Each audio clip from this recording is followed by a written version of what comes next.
Hello.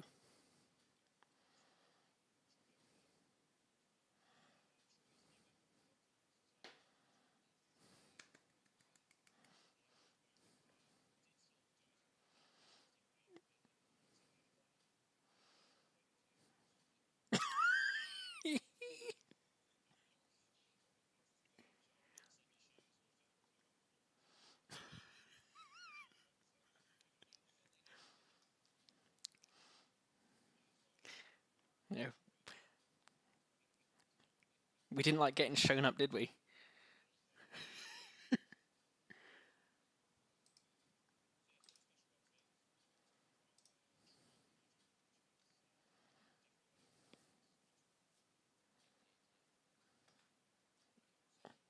Oh, uh-oh. Can you hear Troy, Andrew? Is it because it might be my system settings? But I don't know how I fix it.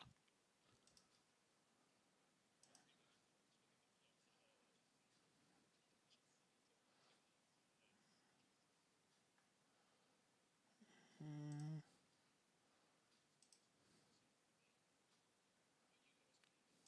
yeah.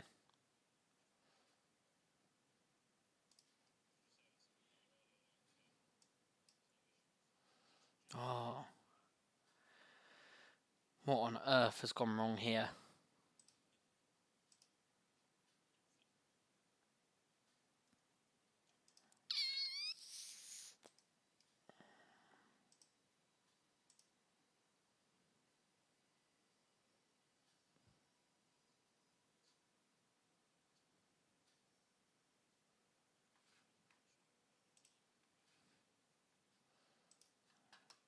But I think it's gonna be more a problem of how the stream's doing. That's how I feel it's doing. Like, because it exports from here to here, and I feel it's the OBS not picking it up.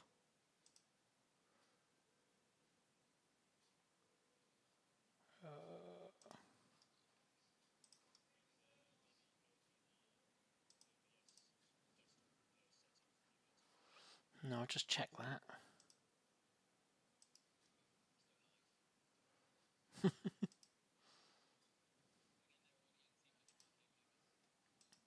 So yeah, Troy just said hang in there, audience, if you still can't hear us. Please don't go. Can we have some views? They basically have to do like sign language. Speak. Audio capture. I don't know. Done. Oh yeah, no, there's nothing popping along there. What? No, yeah, it's definitely OBS. Um,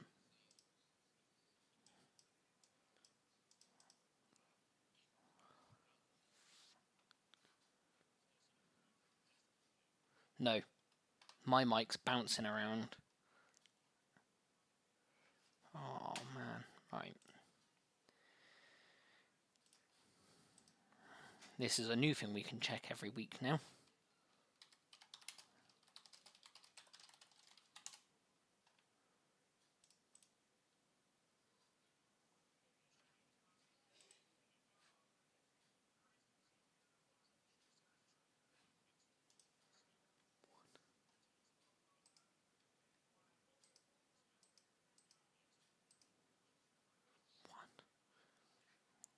Is that just OBS or Streamlabs OBS? Because I use Streamlabs. And that's why it's getting uninstalled!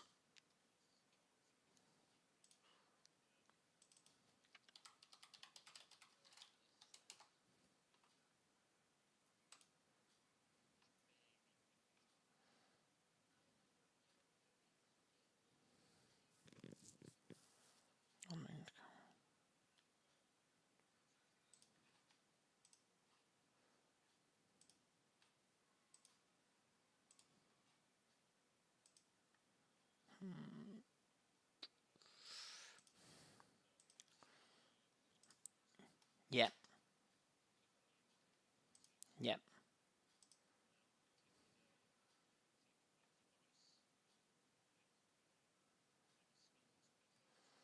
So the options are speakers, my monitor, or headset.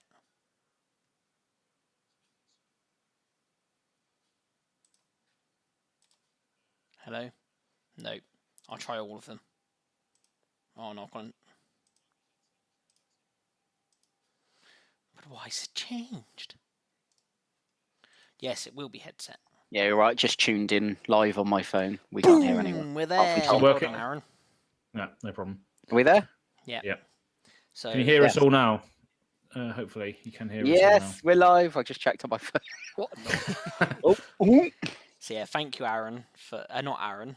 I don't really care Andrew. about Aaron. You're rubbish. all now. No, don't know about him. Andrew, who is guest editor of the podcast this week. Sweet. Hopefully we're sort of keeping you company on your shift, I believe, Andrew. So thanks for that. Thanks for the you got in early, and we would have been muted to everybody if it wasn't for Andrew. We'd have no idea, would we? No. It'd be another written off episode. Yeah, but we are now there. Yeah, it's going to be a good one as well. Yeah, it's going to be a good one. So we'll just start again for the audio versions. So hello and welcome back to the Past Turn podcast with myself, Aaron, and Tom, and Troy, new member for the podcast. We did in secret audition a lot of people. You would have seen Tom, Rob, who else was there? James on the podcast, but none of them made it. They're all rubbish. So we got Troy in, and he done it on his first go as well. Yeah, Straight in there. I know everything about magic. Fact. Yeah, I think that was it. Everyone just knew too much, didn't they? You know, Yeah, exactly that. James had a bloody filing system for his commanders, and we were just like, oh my goodness me. But yeah, today's a good episode. We're talking about tribal magic. So a lot of our favourite magic is janky sort of magic, and tribes fit in well with that, I think. So what is tribal magic, boys? Put you on the spot. What is it? What's tribal magic? Tribal magic is when your deck is designed around a particular creature type and uses synergies within those creature types. Just use synergies, is it? Pardon? Use synergies, is it? Depends how well your deck's built, Aaron. Yeah. Depends what tribe you use. Yeah. So Yeah. It's all about them. Basically creature that, types. isn't it? Yeah. Yeah, so just a slew of creatures that share a creature type. So why do we enjoy the tribal magic? Why do you think that is? Why do people enjoy it so much? It's fun to play. Yeah. Yeah. Relatable. Yeah. You can feel like you are part of the tribe then. Yeah. It's easy for you to It's- dress up. Bit of cosplay. Yeah, all sorts. Yeah. No, I love tribal magic. It's like you're picking a theme from the fantasy world, isn't it? That you like. Like, what was your sort of example earlier, Troy? We were speaking about it in the car, but it was like you choose like elves because you like elves from Lord of the Rings or something like that. You see the film. so or... it was kind of like what was I? I don't even know what I was saying. No, elves. I like elves. Yeah, we were talking about Lord of the Rings because I was sort of saying you can go full tribal, you know, every single creature be an elf. Yeah. Or you use other creatures like, you know, Creator Hoof Behemoth or something always ends up in an elf deck for good reason. And it's kind of like in Lord of the Rings, especially when you watch the films, you see all these like massive orc armies, but then they've got a few cave trolls, all those giant Oliphants just assisting. Yeah. So yeah, you don't have to be an elf to be in the elf tribal, I guess, is what I was getting at. That's something that I need to learn, I think. Instead of going all insects, you know, you have a couple of insects and you have a big something that actually does something, for instance. If it synergizes and then, you know, gives value to the tribe that you're playing, then yeah, I think it's more than welcome. Yeah. What do you like about tribal, Tom? I was just going to say that. Don't you think like if you're going to do that, you should have to get like the artwork altered so it looks like the thing straight, like have Creator Hoof Behemoth, but it's trying to pretend to be an elf. Yeah, elf ears, what? Yeah, exactly. Quiver, bow. Yeah. Now we're talking. Yeah, maybe. Yeah, I mean, if you still have to have your win cons in there, even if it's not relevant to your tribe, be something to have. That's a brilliant win con, isn't it? Crater Hoof. It's overused, but in an elf deck, how do you win with tribal? How this is a question I didn't really done with the notes, but how do you win in a tribal deck? Swarm, overpower. Yeah, I'm gonna say more often than not, go wide, isn't it? Yeah, like a critical mass of just loads of those different creatures. But some of them do have combo potential as well, like elves. It's like they call it elf ball, didn't they? Because one elf comes out, it can tap because of some ability, and then they can act as though they had haste, and more and more elves just come out. So some of them can be quite combo-y as well, can't they? Yeah. So what am I trying to say? You're using kind of powerful synergies rather than independently powerful cards. Yeah. So obviously an elf on its own, like a 1/1 mana dork, you wouldn't think nothing of, but put 20 odd together, and suddenly you're like, oh, I'm dead. Yeah. Kind of thing, that's what it's kind of getting at. Yeah.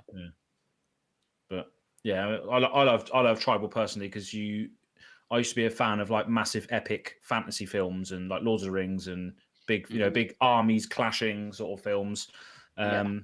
Grew up with Warhammer as well, and that's very much armies, and you play one army, and that army is all similar, isn't it? Like you got Tyranids, Space Marines, which we will see at some point from Magic because they're doing it now, aren't they? They're doing Lord of the Rings and that thing, aren't they? So Lord of the Rings and 40k.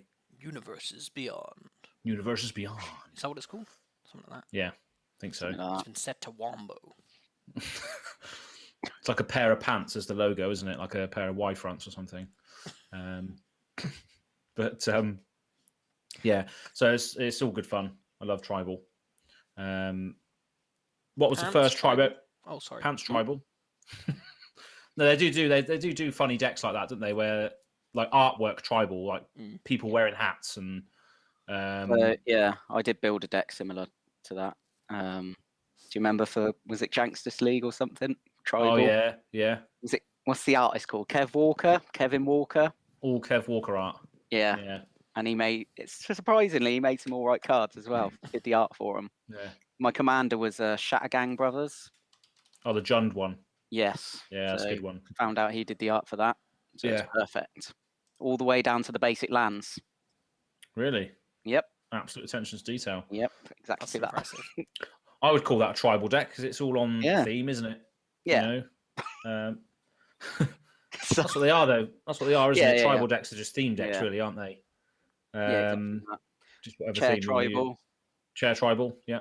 Ladies Looking Left is a very popular one. Just female in the art, and they're all looking left. Apparently, there's some really good ones. Brilliant. Bold man tribal. I was going to say, I've heard of screaming bold guys. Yeah, that's it. Screaming bold guys like Bruce Tarl, mate. Oh, I'm yet to make one of these decks. Need to make one. Just absolute nonsense. Yeah. All about the art. Again, the art ties in as well. Yeah. We need to do that. Well, we might even play a version of this on like past turn versus see how well it does. Go for it. Yeah. That's also a part of tribal, isn't it? It's the theme, it's the art, it's the way the card looks. You want everything to be sort of aesthetically pleasing to you as a person, don't you? Yeah. So, but that's also commander. You build a commander deck because you like a certain thing or a certain theme. So going into tribes, what was the first sort of tribe that you was introduced to that got you into tribal magic, or the first sort of mechanically the first time you played with a tribe? Do you want to go first? Done well or done badly? Whatever came first. So very first, I think I tried to build a red-black zombies deck. I already had a red-black deck, had a couple of zombies in it. I thought it was just all zombies. That was terrible. Really bad. I almost said terrific, but it wasn't. It was bad. But then, red-black zombies, that's interesting. It's normally like black-blue, isn't it? Yeah, and that was before zombies, there were even red zombies. But and then Allies is where it all came together. That's where. Oh yeah. Yeah. The best tribe ever. Yeah. Well, I mean, we'll speak about obviously favorite tribes in a bit, but yeah, Allies they're brilliant, aren't they? Obviously, each one triggers another one, doesn't it? I call it fixed slivers. Fix slivers. Yeah. Slivers on any of our lists, are they? No way. No. Nah. Good. See you later. Absolute jank only. Yeah. I'm too poor and too kind to play slivers. Yeah, that's the gist of it, I think. Yeah, definitely. Yeah. What about you, Troy? What's your first tribe? So, last night I wrote down Onslaught, Elves, and Goblins. I had a green elf deck and a red goblin deck. It was that simple. Classic. Absolute classic. And I used to get absolutely smashed to pieces by someone who had somehow had a tribal squirrel deck. Lots of squirrel tokens. Really? Yeah. I can't even remember what cards he used, to be honest, to make them now. But that was the set that kicked it all off. I wouldn't know. Cool. He just kept making loads of little 1/1 tokens, and it was just impossible to beat at the time. I must have had some really rubbish decks. I don't know.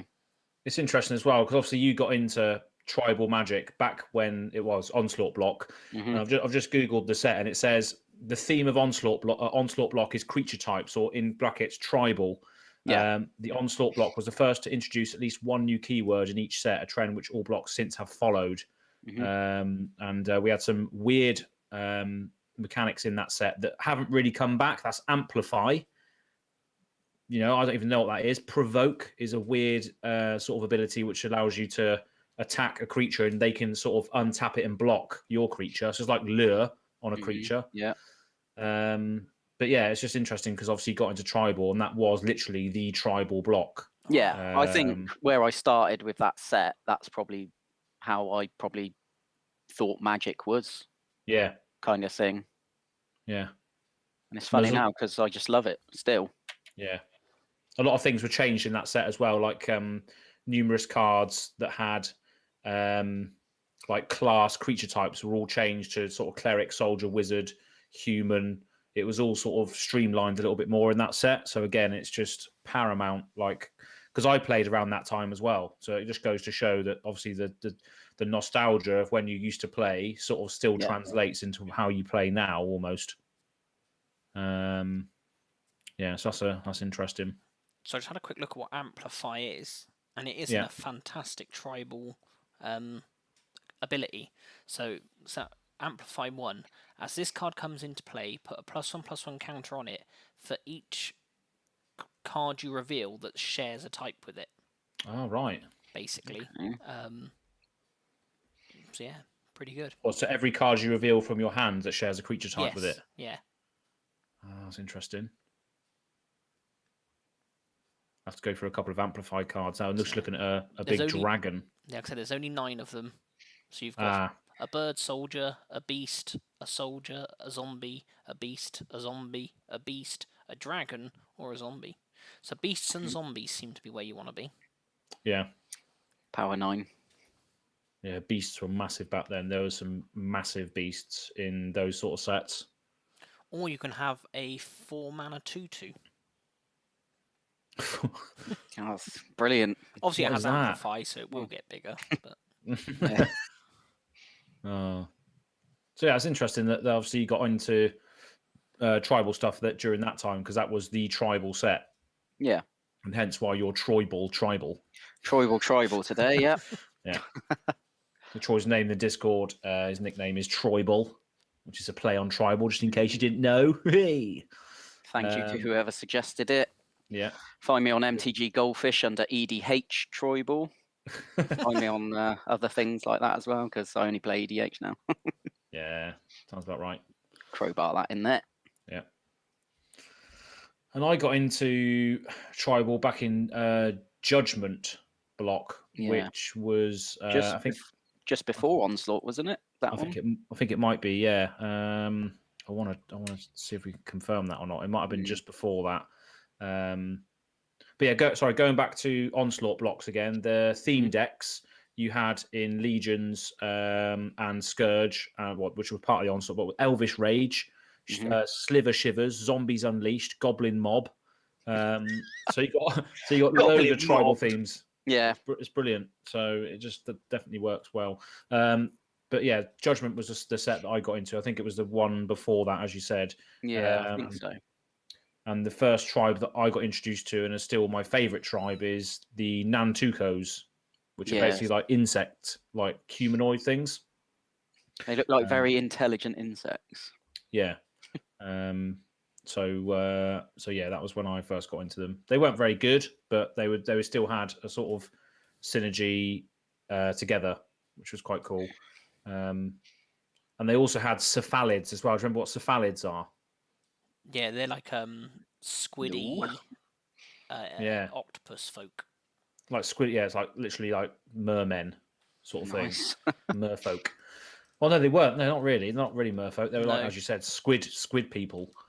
So yeah, the cephalids were quite cool, and there were some cool legendary creatures which are cephalids as well. There we go. Abishan. Yes. I've always wanted to build him. So it was actually this storyline that first got me into the Vorthos lore side of Magic. Oh, really? Because this was where you had Chainer, the Dementia Master, you had Kamal the Pit Fighter, and the Green Centaur? I can't remember his name. And the Mirari. That's what it was all centered around, the Mirari, this powerful thing. Yeah. Which, do you want to hear the latest in the tinfoil theories? Go on, then. Sorry, just a very quick tangent. The Phyrexians have the Mirari. Ooh. The Mirari is a wish machine, basically. Yeah. What you see, what you want, happens. So when Abishan had it, the whole world was flooded. What happens when Phyrexia have it? The world will become Phyrexian. Oh, wow. Nice. Because Khan had it at one point. Oh, that's it. Khan had it, took it to Mirrodin to build Memnarch. Memnarch died / Phyrexiafied / I don't know what. And then it's gone. No one knows when the Mirari is. Thus, it's still on Mirrodin somewhere. I thought Memnarch was the Mirari. Yeah. But I think, I guess if Mirari he dies, incarnate. And then the Mirari is sort of inside him somewhere. And maybe someone found it. Okay. Nice. Sorry, that wasn't That's good. Heard it here first. No, it's interesting though, because I never was into the story back then, but I'd love to read some now, like because back then it was all about the story, wasn't it, for Magic? Whereas now it's a bit more of an afterthought. They're doing a little bit better with it, but oh no, it was still an afterthought back then. Was it afterthought back then as well? It was. I never really picked up on any of it. Yeah. They had even less discussion between card design and creative, right. Yeah, so you had quite a lot of characters, and they just didn't match the story at all. To match the cards and stuff. Yeah. But yeah, I thought they were cool little creature types, cephalids. But they're not merfolk. They're not sort of any other. They literally only synergize with themselves. And there's a few on there that say untap cephalid you control, do something. Mm-hmm. Yeah, cephalids and Nantukos were my jam back then. Oh, we need to bring some of these back. Jam. Yeah, I know. I do think. Yeah, I mean, I do think they'll bring back some sort of because you showed me a video the other day, didn't you, with an insect planeswalker potentially coming in Modern Horizons 2. Yes, that's been leaked. We don't know quite where from, but one of the usual leak sources that's usually close to being right. Yeah. So we think there's going to be an insect planeswalker. Yeah. Mm-hmm. Ooh, I cannot wait for that. It makes sense because they printed Blex, which is obviously he's printed at a mythic rare. You know, he gives insect, spiders, rats, pests, and bats +1/+1. So why would they print such a thing at mythic if it wasn't going to be good later on? Which is the thing. I don't because at face value, he's not that good, is he? Really, Blex. You could argue that about a lot of mythics in Strixhaven. No, that's true. Yeah, yeah, that's true. Unfortunately. Oh well. But no, yeah, I think you are right. I think. Again, people have sort of theoried that Strixhaven is them powering down after Eldraine. Eldraine was too powerful, and they're sort of powering down so that once it does rotate, we're back at this sort of nice even keel. It's at the moment it feels weak, but I think what post rotation is going to be sort of where the level is, and things will hopefully And yeah, it could be that then Blex synergizes really well with upcoming sets and is going to be like a main player. Ban-worthy? We'll see. Mm. Because Modern Horizons, the first Modern Horizons wasn't really. They had a few tribal things there. They had like bears, didn't they? What was the commander called? The bear one. Yes, I know the one you mean. Aluya, no? Was it that one? I think so, yeah. Something like that, isn't it? Queen of Bears, that's it. Yeah, the Queen of Bears. Began with an A, I think. And that's not really modern playable, is it? That's just a meme, isn't it? People just wanted to have a bear commander in Modern Horizons. Yeah. It was good to see. So I think there's going to be definitely going to be more tribal support in Modern Horizons 2. Yeah. I hope. Yeah, that set was good. Yeah. Definitely. There we go. However you say that, yes. Ayula. Queen Among Bears. 2 mana commander, though, potentially.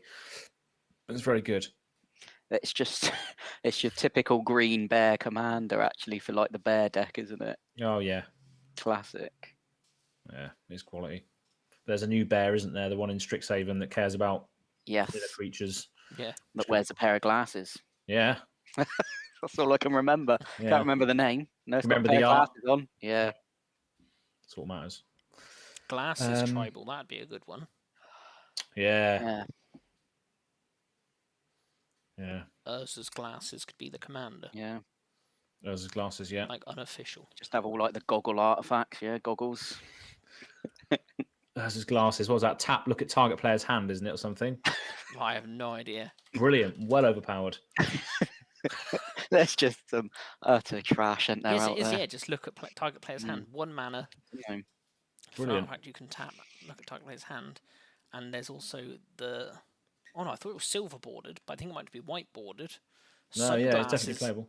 Sunglasses of Urza. Oh yeah, no. You may use white mana in your mana pool as either white or red mana.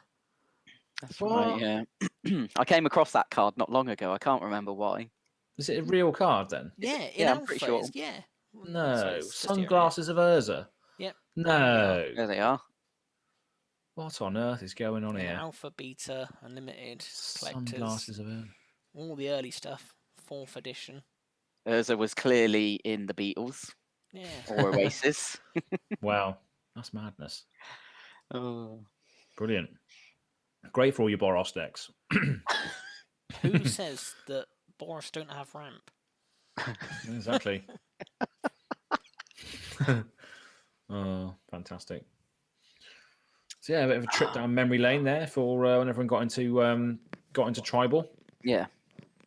And I think we should probably go into everyone's favourite tribes now. I've got a few, but we start with you, Troy. What's one of your favourites?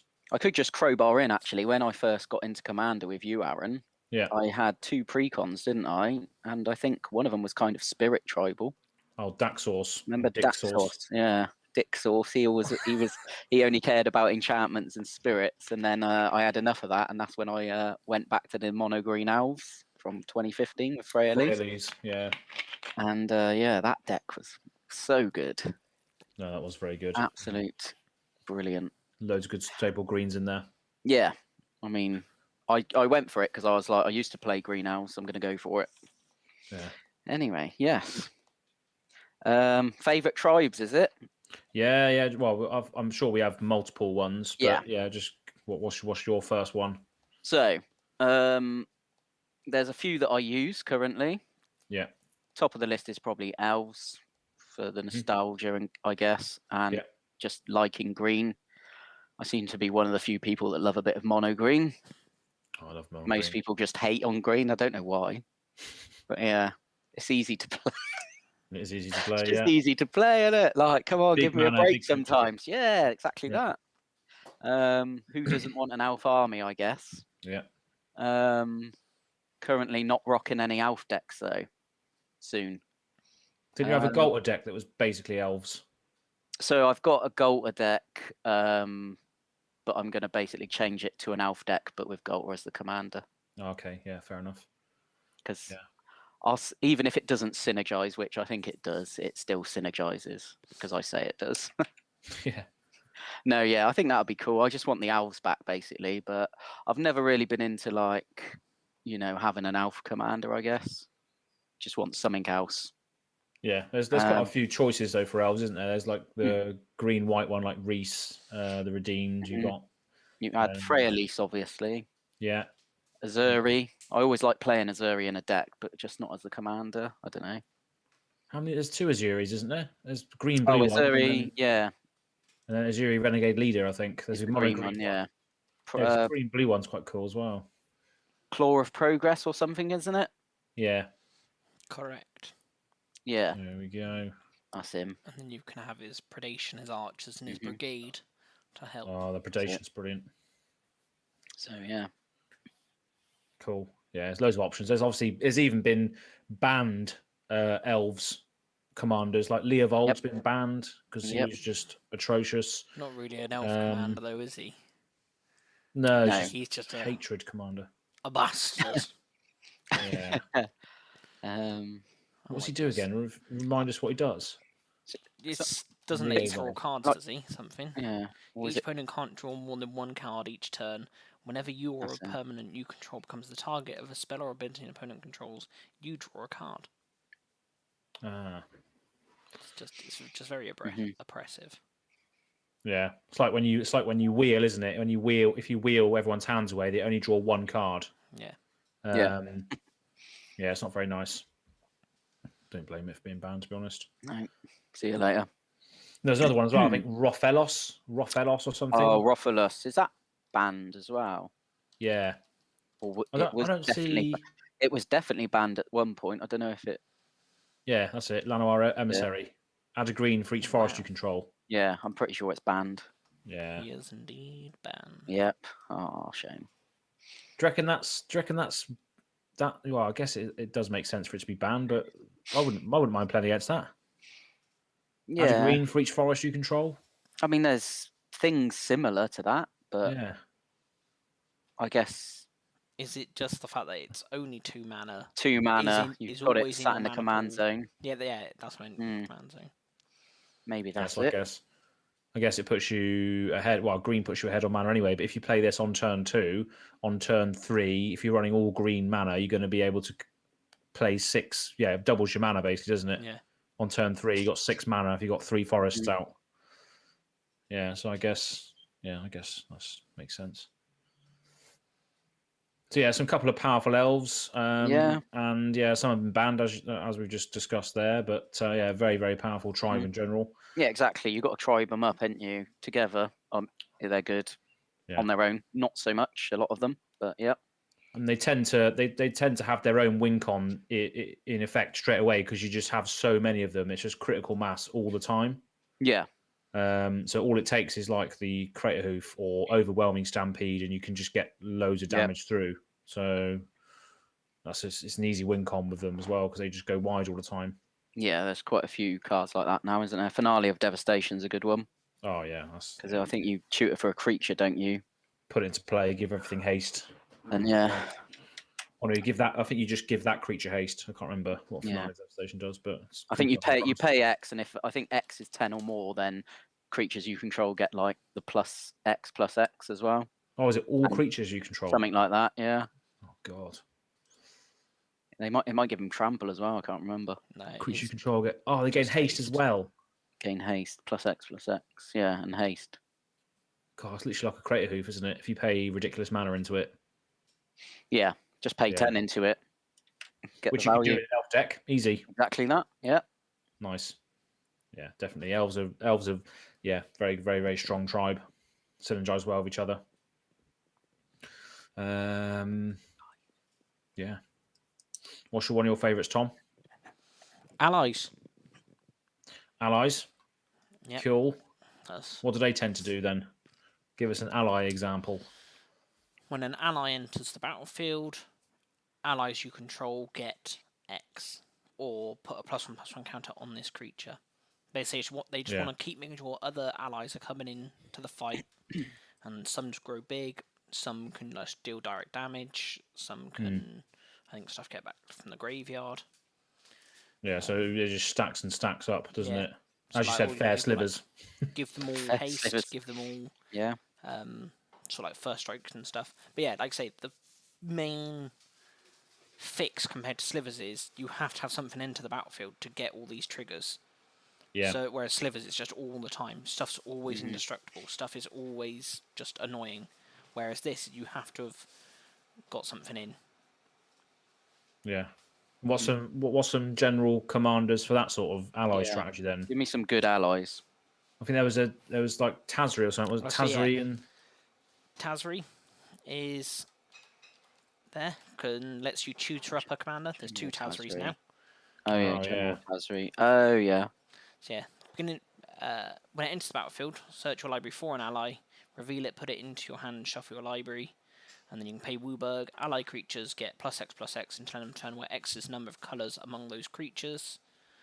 Or Tazri Beacon of Unity costs 1 less to cast for each spell for each creature in your party, and you'd probably have got a full party when you've got all the allies out. And then you can pay all that weird hybrid mana for look at the top 6 cards of your library, reveal a party member or ally from among them and put it into your hand, put the rest of the bottom of your library in a random order. So cool. Neither are fantastic, but both good and serviceable.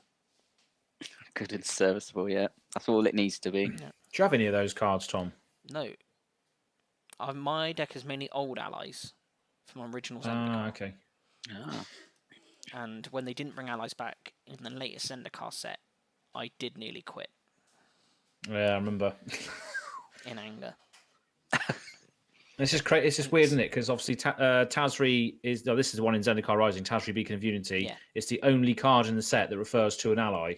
It is. Everything else is the party mechanic, which is a shame. Yeah. And I wonder how much of a fight there was to even just get ally on there. People are like, oh, it doesn't make any sense in standard.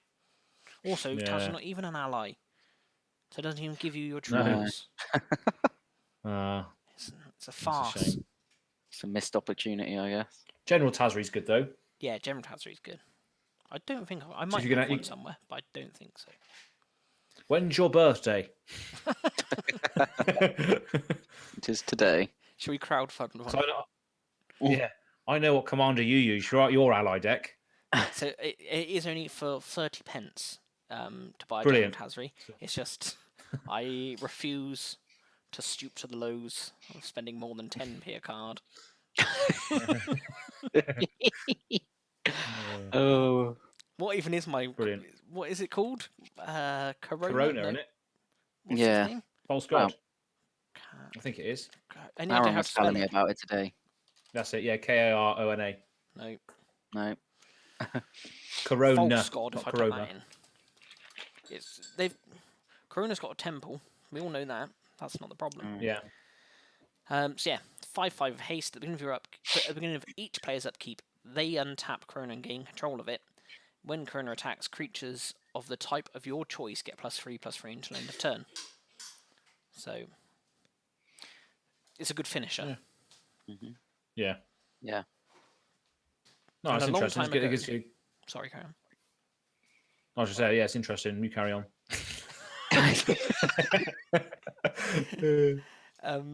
So yeah, when I first built allies, surprisingly, there weren't actually that many tribal decks around in Commander.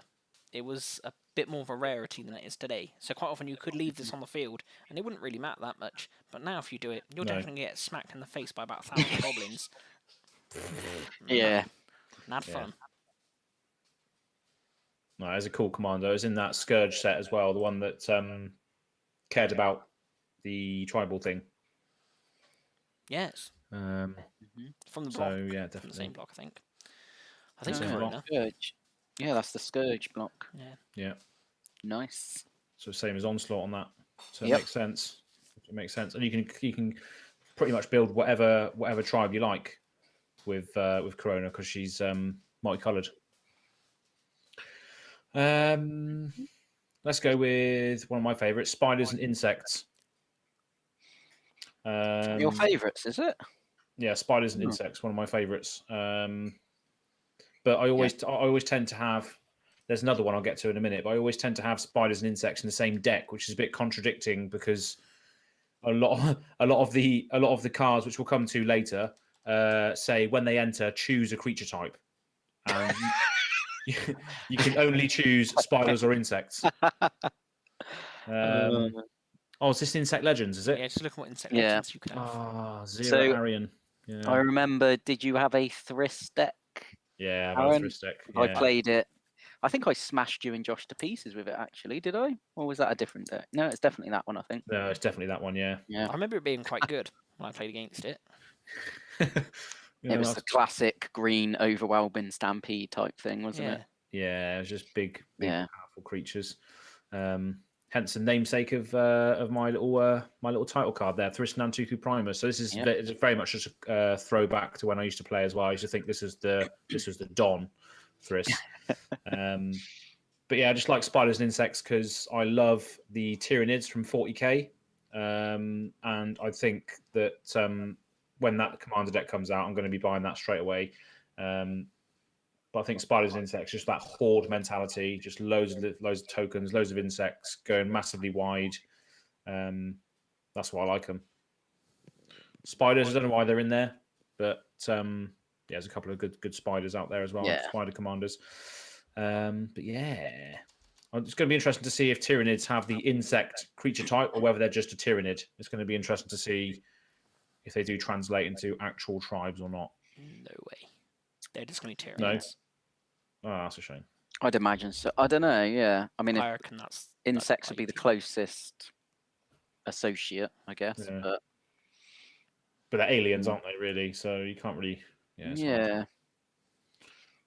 Wait and see, I guess. Yeah. What's next, Troy, for you? So it's another one I use. So these are ones I use that I'm talking about first. Ninjas. Oh yeah.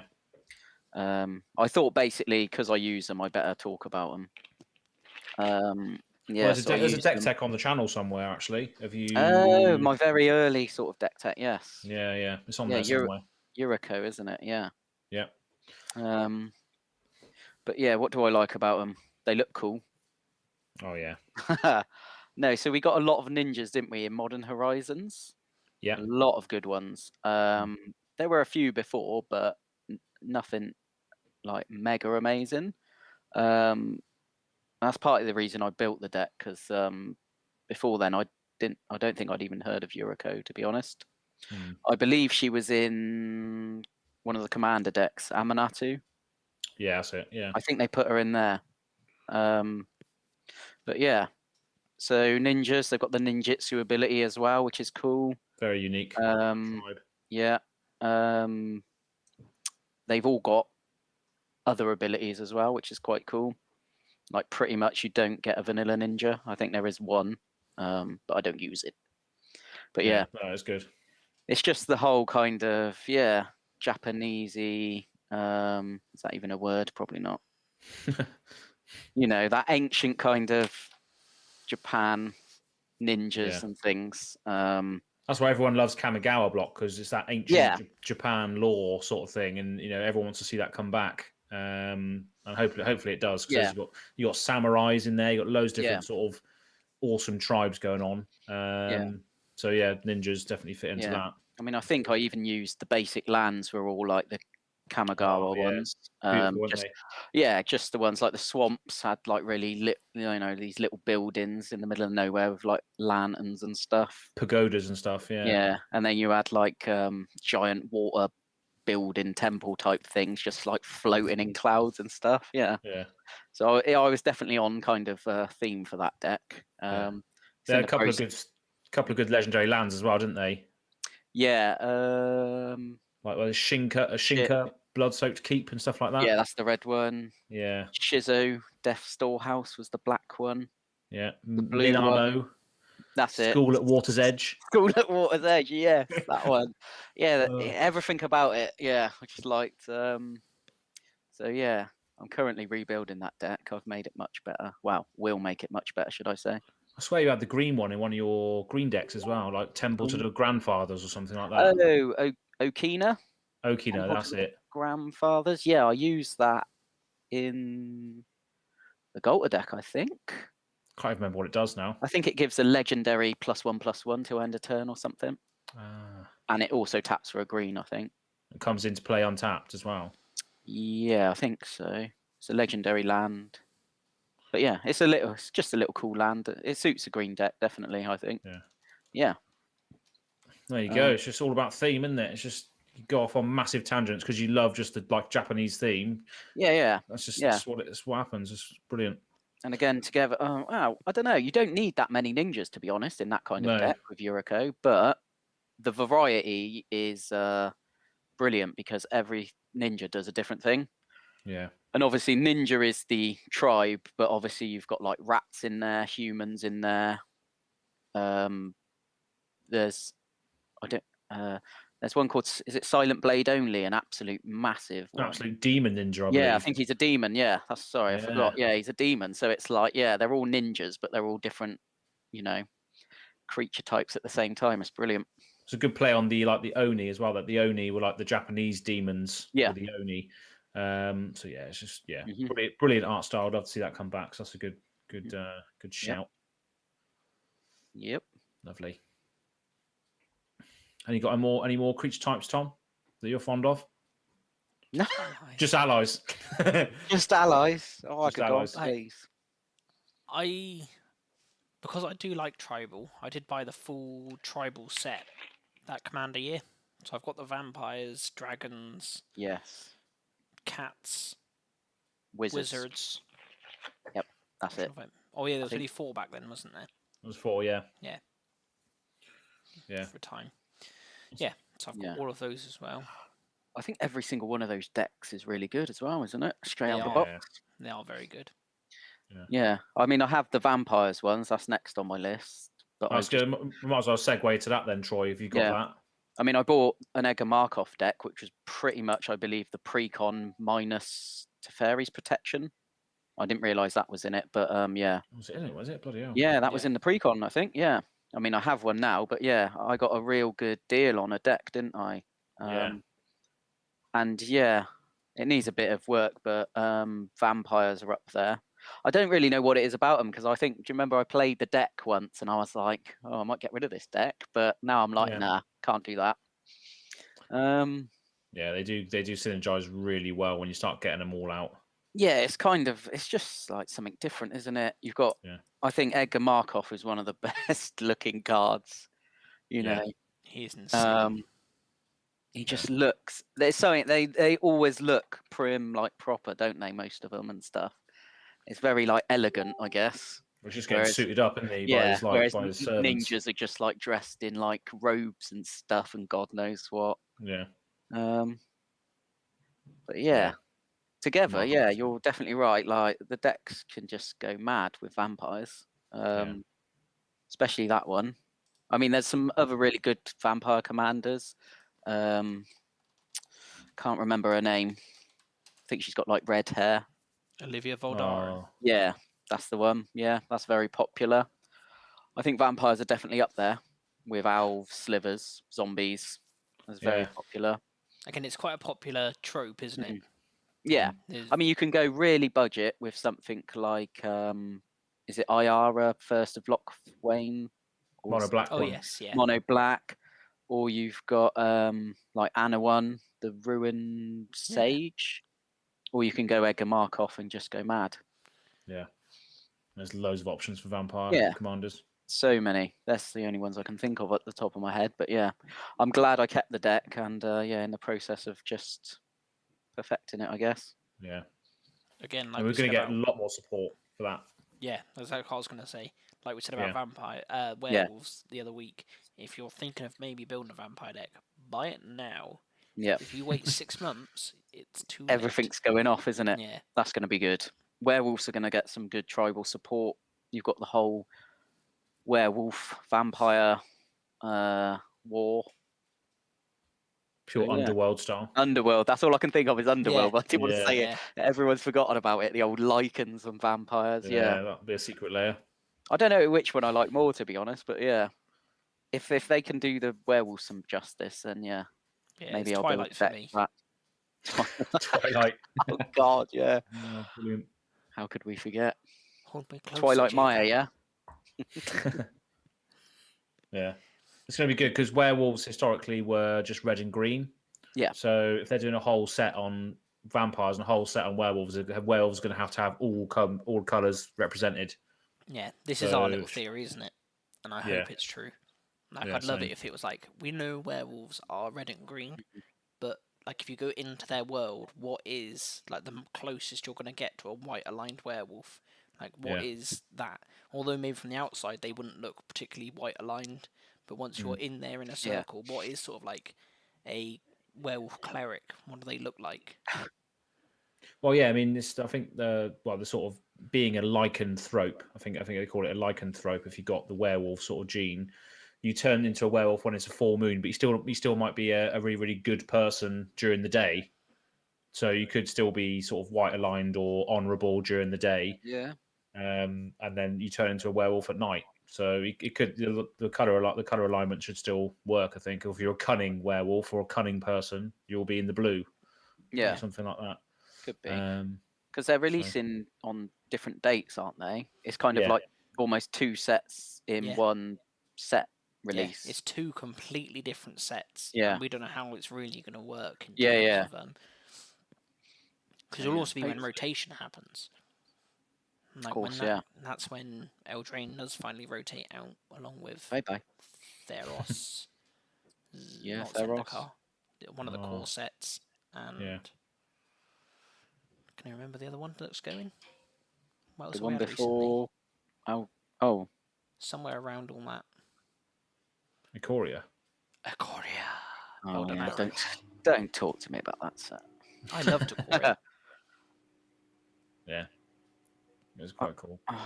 I think if it was released now, I probably still wouldn't be that bothered. I'll use a couple of cool cards from it though. Yeah. It was very much a theme set. Yeah. Unfortunately, it didn't do it for me. I couldn't find any of the commander decks I liked, so I just skipped them. Yeah, they're very similar as well. They're all doing the same thing, just one big creature. So yeah. So I think I got 3 of them, and they're pretty much all played the same way. So yeah. How many do you use now? Just one, and it's not even one.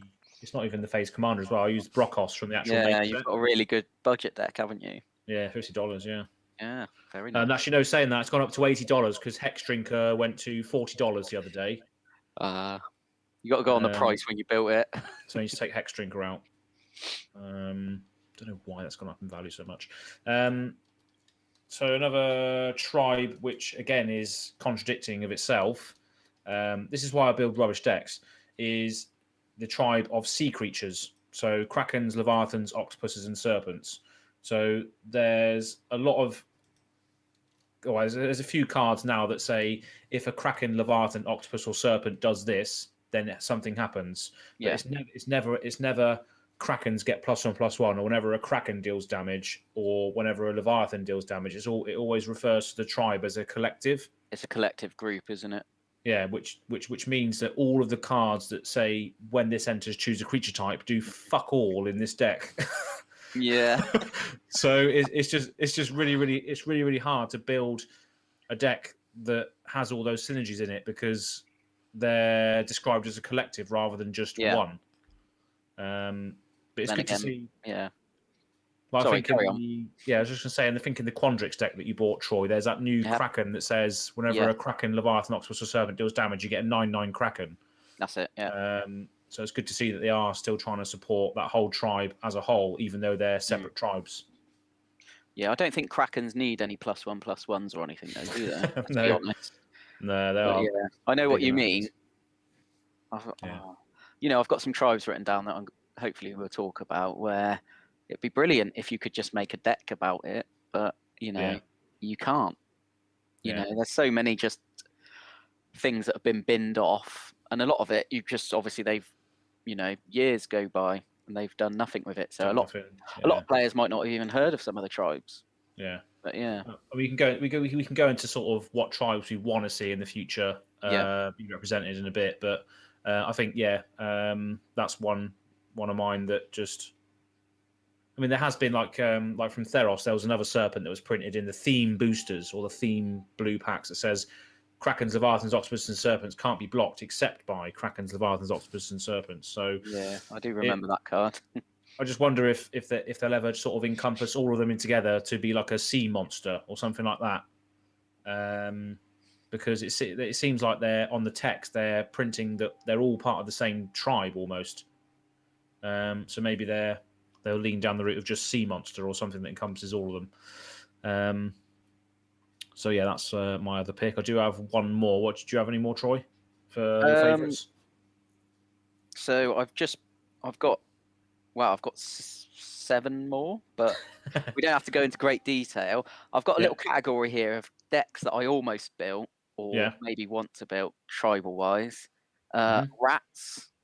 Yeah.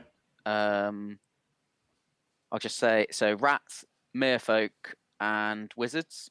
So, like Tom, I do have the wizards precon commander thing. I've never opened it though. The Inala one. But yeah, I do own it. So technically, I guess I have a wizards deck. If you need to, But yeah, rats seem pretty cool. It's kind of like owls, but little rodents. Similar kind of idea I had for that. Merfolk, I don't know. There's just so many different things out there, and I think they can be done all sorts of ways. And they seem to be really popular. But yeah, I've never really looked into a commander properly or anything. Never got round to it. I don't know what they do really, because obviously it's a strange one. Yeah. Because elves come in and obviously make mana and stuff, don't they? But what do merfolk do? I think there's quite a few. There's quite a few like lords. Yeah. Like the Lord of Atlantis. You got Master of the Pearl Trident. They all sort of seem to buff each other, but I don't think they do anything else really. So I think I was just going to build a real kind of rubbish merfolk deck, and the commander was going to be, is it Sig River Guide? It doesn't really do anything. I think it gives a merfolk island walk until end of turn or something.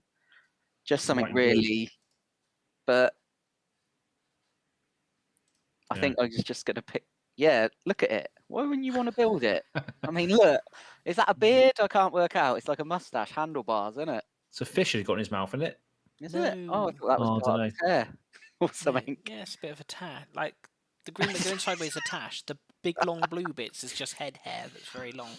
Yeah, I don't know. Like I was like, it just looks like you couldn't make it do anything, but I bet there's a way. Yeah. Oh, it's got Island Walk as well itself. There you go. Oh, Voltron. no, target Nerfo. Oh, it gains protection from the colour of your choice until end it. Oh, it's better than I first thought. Oh, a Sig River Cutthroat. That's a good card as well. That's the other one, isn't it? Oh, it's a legendary one. Nice, yeah. Yeah, it came in the Dimir Rogues deck, Zendikar Rising. Oh, okay, yeah, that makes sense. That's pretty good. Yeah, Merfolk. I don't know, something about them. They're kind of like Alf. I don't know. Yeah, they're like they're water elves. Water elves. River elves. There's a good commander as well for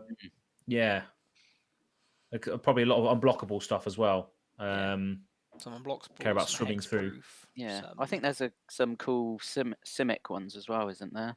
Oh yeah, I was about to say Kumena, Tyrant of Orazka, is a good merfolk one. It's like it cares about how many things you tap as well. Oh, okay. There it is. Yeah, tap another untapped merfolk. Yeah. I have seen that card. So that could be really good because it's got payoffs for having more merfolk on the commander. Yeah, tap another untapped merfolk you control. It can't be blocked, so that's good for a Voltron commander damage. Tap 3 untapped merfolk, draw a card. Tap 5, put a +1/+1 counter on each merfolk. So that'll be a really good. There we go. Yeah.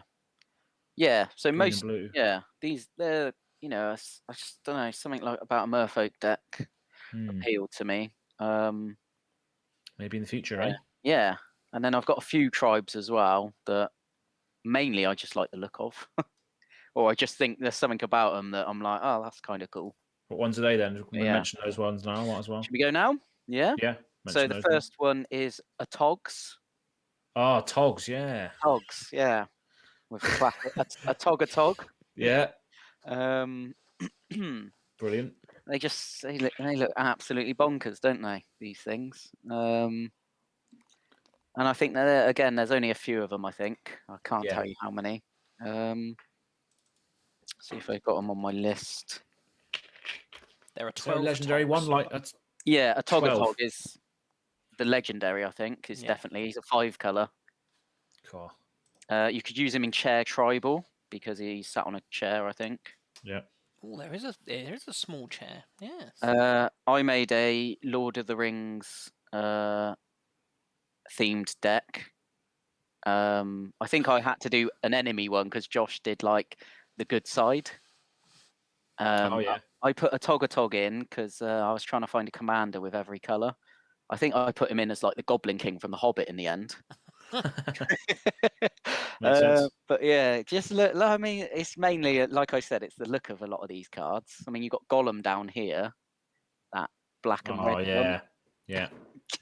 If that ain't Gollum, I don't know what is, kind of That's thing. mad. But yeah, It's yeah. just funny how they care about. It's just weird. Like they care about themselves. No, actually, they don't really. Sacrifice. They don't really care about other sacrifice artifacts. Just sacrifice, isn't it? It's just strange. Like, what are they? What do they do? What's the point of them? I don't really know. But would I build a tribal deck? Yes, 100%. It's weird as well because, like, if you look at the Atog legend, yeah, Commander didn't even exist back when this was printed in Odyssey, right? Yeah. And it says sacrifice an Atog gets +X end of turn, where X is a sacrifice Atog's power. But in Standard, you wouldn't have been able to play any of the other Atogs with this Atog because they're all from different sets. Yeah. You got 9th edition, you got Mirrodin, you got bloody Weatherlight. And they're all like 1/2s or 3/4s. Like, why would you even sacrifice that? Yeah, it's weird. So you can't even use the full. So I think the idea is that, like, with a Tog, there's these other multicolored ones that you can use with it, and then each of them you can sacrifice different things. So I think the idea was you could make like a load of little artifacts, sacrifice all the artifacts to one of the Atogs, and then sacrifice that to the Atog to make it massive. Yeah, that makes sense. And then that wins you the game. Right. I don't know how well it worked, but I'm sure I've heard people sort of chatting stuff about it. Oh yeah, you can see that there's a few that would be standard playable in that sort of area, wouldn't you? Yeah, there's 4 of them, isn't there? Yeah. Yeah, 4. I think Psychotog was originally printed back then as well. Yeah, but Psychotog would have been part of it. There you go. Oh, wow, Got this is a full. For some reason, this one's played in vintage. Exile 2 cards from your graveyard. I assume is why. I don't know. There you go. Strange tribe. Let's bring back the Atogs, I think. Yeah, definitely. I wonder if anyone's actually made a deck with Atog with all the Atogs in. But you can do that now because obviously shapeshifters are a thing. I'll tell you who has. Yeah. Some daft bastards on EDH Trek. Someone's done it. Someone's done it. What does an average deck list look like?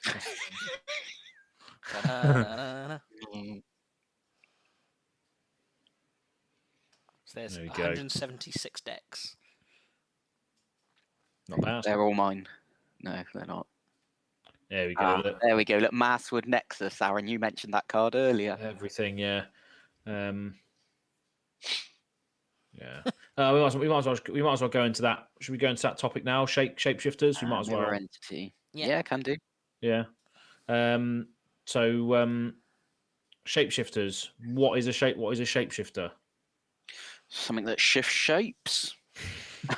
It's every creature type, isn't it? Correct. Yeah. Or a creature, a change. Is it changeling, shapeshifter? Yeah. Yeah. Different, but the same, basically. Oh yeah, so it's a key. The key word is changeling, isn't it? Shapeshifter is the creature type, or something. So yeah, shapeshifters can essentially be any of your tribe at any time. Yeah. Which I think is quite damaging because you can see that they're doing a lot more of it now as well. Like in Kaldheim, there's a lot of shapeshifters. There wasn't actually a tribe. Yeah. It's almost like lazy design, isn't it? Yeah. Let's just stick changeling on it and we'll please everyone. Yeah, exactly. And then your deck becomes a deck of changelings rather than a deck of insects or elves or what have you. Yeah. And then that takes away from the aesthetic as well because all of your shapeshifters are like weird alien looking things and you want to have a deck full of insects or a deck full of whatever.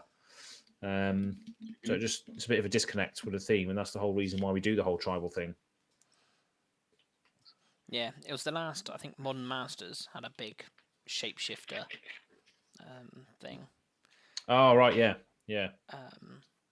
And So Morophon. yes, yeah, that's where Morophon came from. Yeah.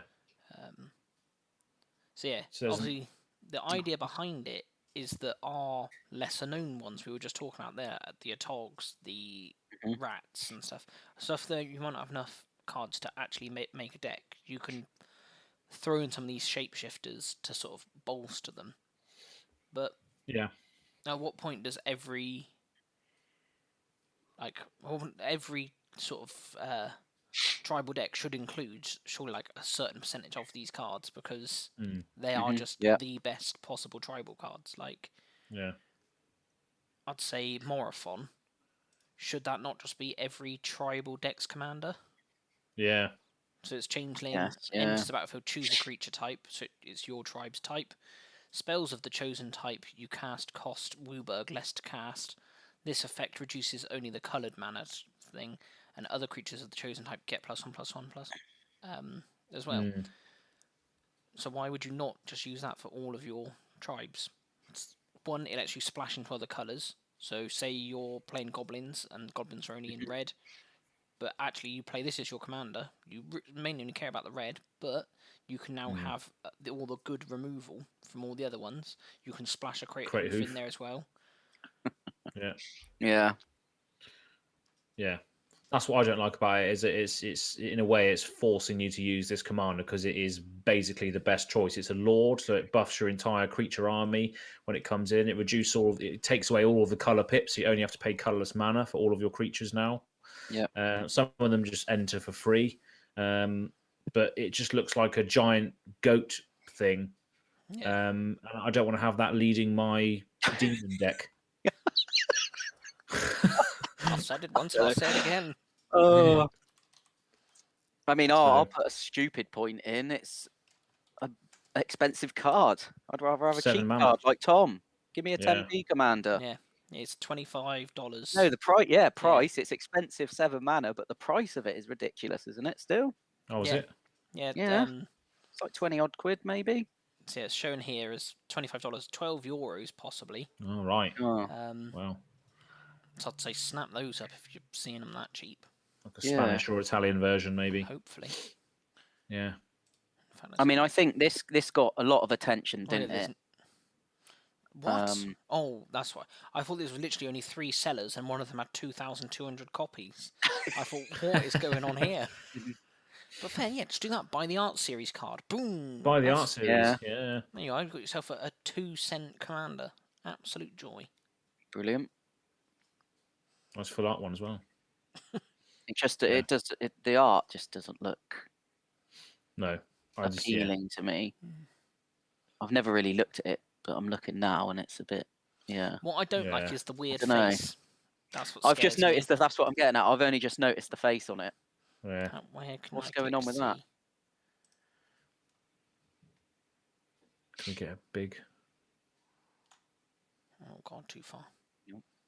Yeah. There, can you see that face? Oh yeah. Like a proper old man face, isn't it?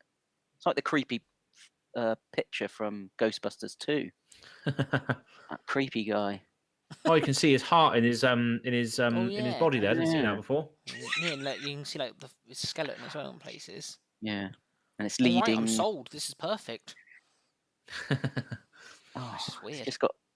What's this creepy arm thing? Or is that is that inside his body? I can't really tell. Which bit? You know, here, this bit. Yeah, what is that? Is that inside, outside? That's his penis.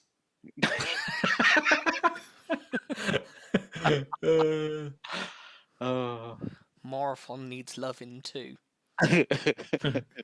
Morophon can be whatever he wants. Yeah, it can be whatever you want it to be. Yeah, exactly. Nice. It aims to please. Mammoth. What? Factory loves mammoths. Mammoth. Sorry. I think, Tom, you mentioned the Atogs, but for me, I'd build an Atog deck because I like the kind of artwork and the way they look. Yeah. Yeah. So therefore, I'm not going to want changelings, especially with ones that look like Morophon. No. In it, you know. So therefore, you've got 12 Atogs you can put in there. Yeah. What's the other cards you put in a deck to make this function? I don't really know. I don't know. Lots of lands. Just put in lands and a Soul Ring, and let's go.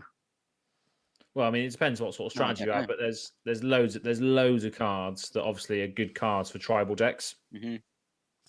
So this could be a good segue into cards that are good in tribal decks, or what makes tribal decks playable to a certain extent. And we spoke about obviously tribal decks being the main win con is going wide most of the time. Yeah. So Troy, Mm-hmm. what would you say is a standout tribal card? First thing that comes to mind. Oh, top of the list, Coat of Arms. Yeah, absolutely. Oh. Absolutely. Top of the list. I've got a big list. Yeah, Coat of Arms. So you've got Coat of Arms. Yeah. Get your maths brains on. Dude, that's getting pricey and all, isn't it? Yeah. Didn't you have like 100 of these, Tom? I do. A friend of mine invested heavily in. I want to say the 10th edition one. Okay. Yeah. For some reason, he had a weird theory that the 10th edition one was going to become a highly sought after card.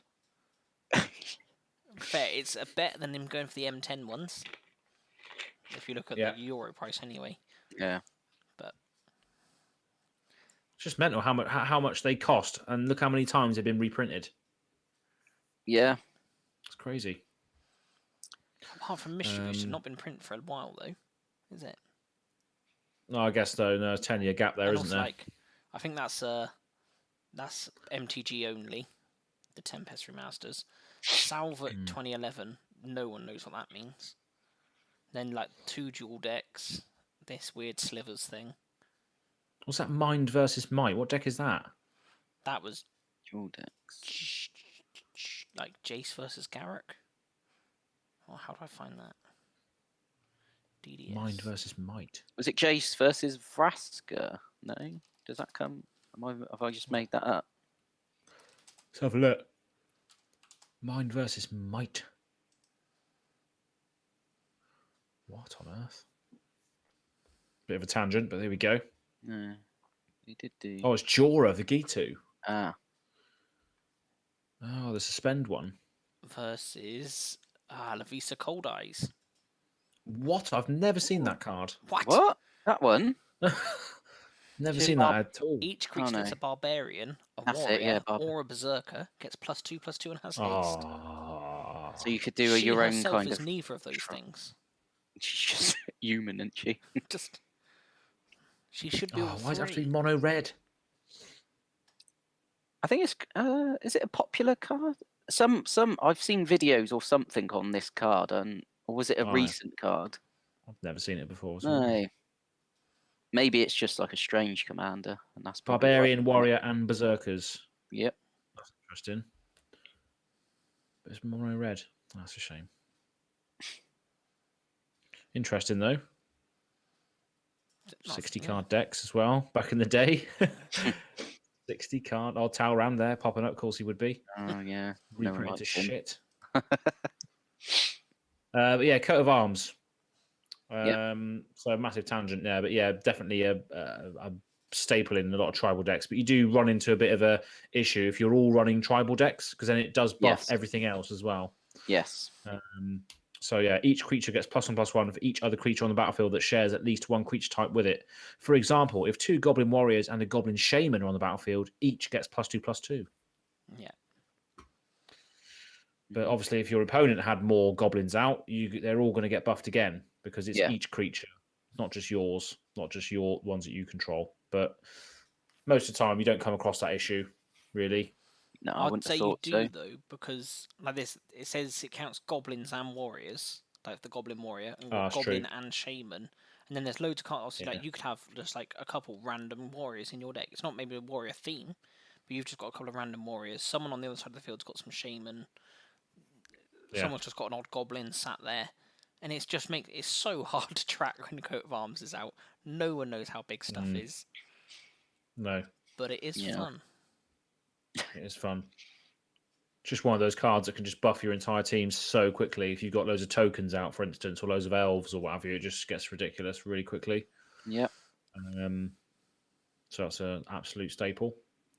What about some other Buffy cards in tribal decks? Similar to Coat of Arms, I think it only affects you. Door of Destinies is one I've used. Oh yeah, it's quality. There's a few kind of different things like this. This one's quite good. This is really good. Yeah. Yeah. So obviously you choose your creature type, don't you? And then whenever you cast a spell of the chosen type, put a charge counter on Door of Destinies. Creatures you control of the chosen type get +1/+1 for each charge counter on Door of Destinies. So where you have some similar cards where it's just like, oh, they only get +1/+1. This is +1/+1 for every charge counter.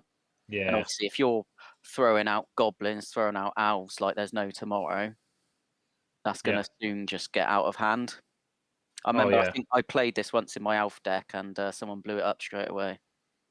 Oh or yeah, I think they made me discard it. Yeah. They saw it and they were like, "No, you ain't having that."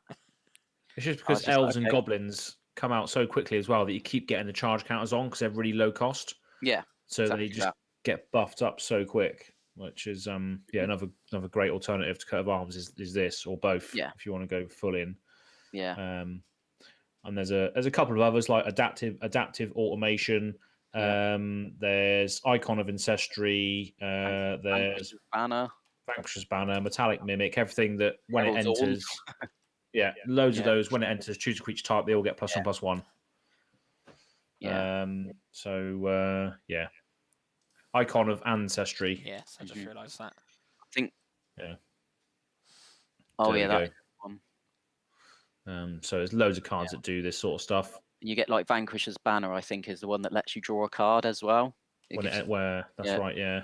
+1/+1, and then every time you play one, you draw a card. So that's just like, that can get out of hand.